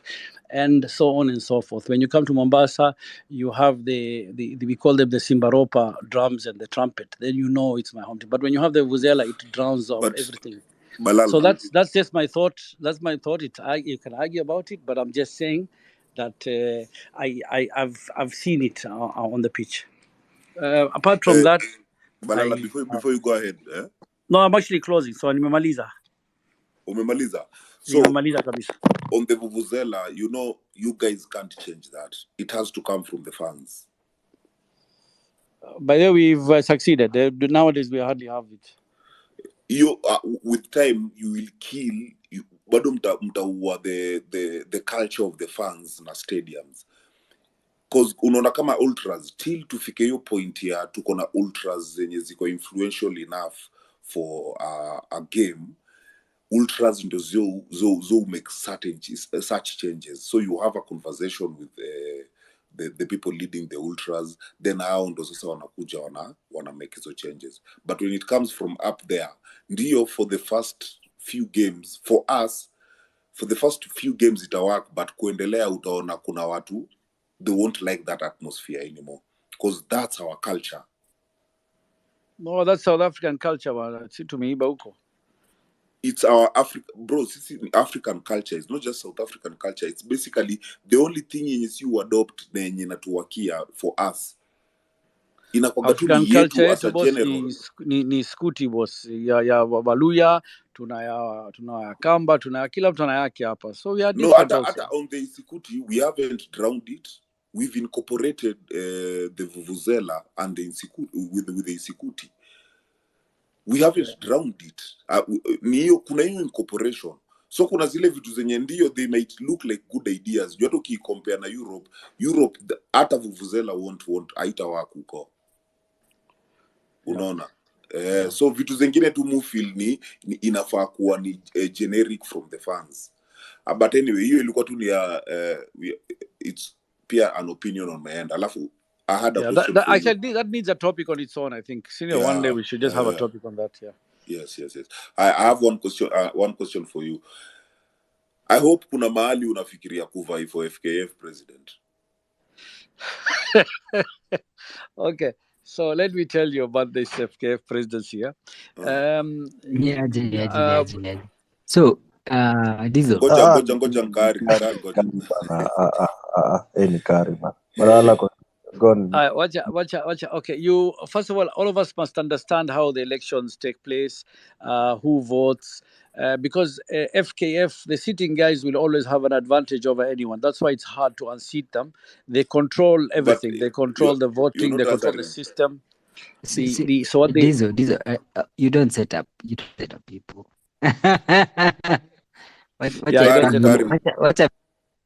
Nkari ngoja. Yeah, no, I'm not talking about myself. I'm just talking about changing. Your kitu itakuja naturally, but I'm just taking in because of course, as much as there's so much criticism around, I met Nick Mwendwa for the first time about 2-3 weeks ago, and I sat with him and I told him, Nick, are you standing again? He said yes. I said, when is the election? He said 2025. I told him, Nick, okay, between now and 2025, you have a very big job to clean your name, because between me and you, jina yako imeharibika, whether it's through Amina ameharibu or whoever, but anyone you walk on the streets and you ask them, I was very bold with him, what do you think of Nick? People talk bad about you. So you have an opportunity now, you have enough time to make things right, to leave a legacy, to change that. He didn't really like that criticism, but I was just being honest, because I also want to help, whether him or whoever, for the better for the better good of the game. But hapo Balala hujanijibu. Mimi tu nimekuuliza, are you planning to vie for the FKF presidency? Yes, if I would not mind, if, because of course I really believe that I can make a difference, but I don't want to sound like everyone else who comes in and says I will do this, I will change this, and then they end up doing nothing. So let me prove myself, and then number two, let us find a way of how we can also get involved in knowing the mechanics of how the elections take place, because the elections, how he won last time is that he went and locked up all the delegates in a hotel, and then ile siku ya kura akapandisha kwa bus, one bus, he barricaded the whole of Kasarani Stadium, and the bus drove right in. Nobody was allowed within 1 kilometer into the stadium, and he went through with a landslide unopposed, and the other candidates withdrew because they could not find the delegates. Obviously, money circulated, so we have to find a way to stop that from the beginning, and maybe from among ourselves we have to grow this this space group, in the sense that everybody is allocated a county that they go and work there through the clubs and through everything to kuelimisha watu, and we find a way to do a proper revolution, a bloodless coup. Let me put it that way. And now for that, it's upon us as fans. So basically, what we need from you is a surety that, hey, you know what, let's go for this. Then we'll give you that backup. But hii ya kigeugeu unasema utasaidia mtu, hatutaki pia mtu pale is shaky. We want someone who takes a stand, na ni stand umechukua. Hiyo ndio tunaenda nayo. We hold each other accountable, and we'll hold you accountable even when we put you there. Yeah. Unaona, so tunataka tu hiyo confidence. Kama tu useme unaweza do hiki tu, kama unaweza ifanya. Yeah. Ni nini? Kabisa. So I think the time for that will come. Nobody knows when the elections are, because constitutionally I think this thing is supposed to take place either the end of the year or the beginning. But I think they're extending their term based on the fact that Amina, they claim Amina disrupted them for a year or two. So they say they have the powers to extend their term for that time lost. This is from what I gathered when I was speaking to him. Elections basically are supposed to be next year, but they're extending them for their own good, because there are a number of projects that are up and running. You remember just last week he launched the FIFA, was it the Technical Training Center in Machakos? So these are some projects that I believe he wants to see them through. Ndio do ikiwa hapo, unajua ndalileta hiyo do. Mkari mute your mic, tunakusikia. Ngoja okay, namalize.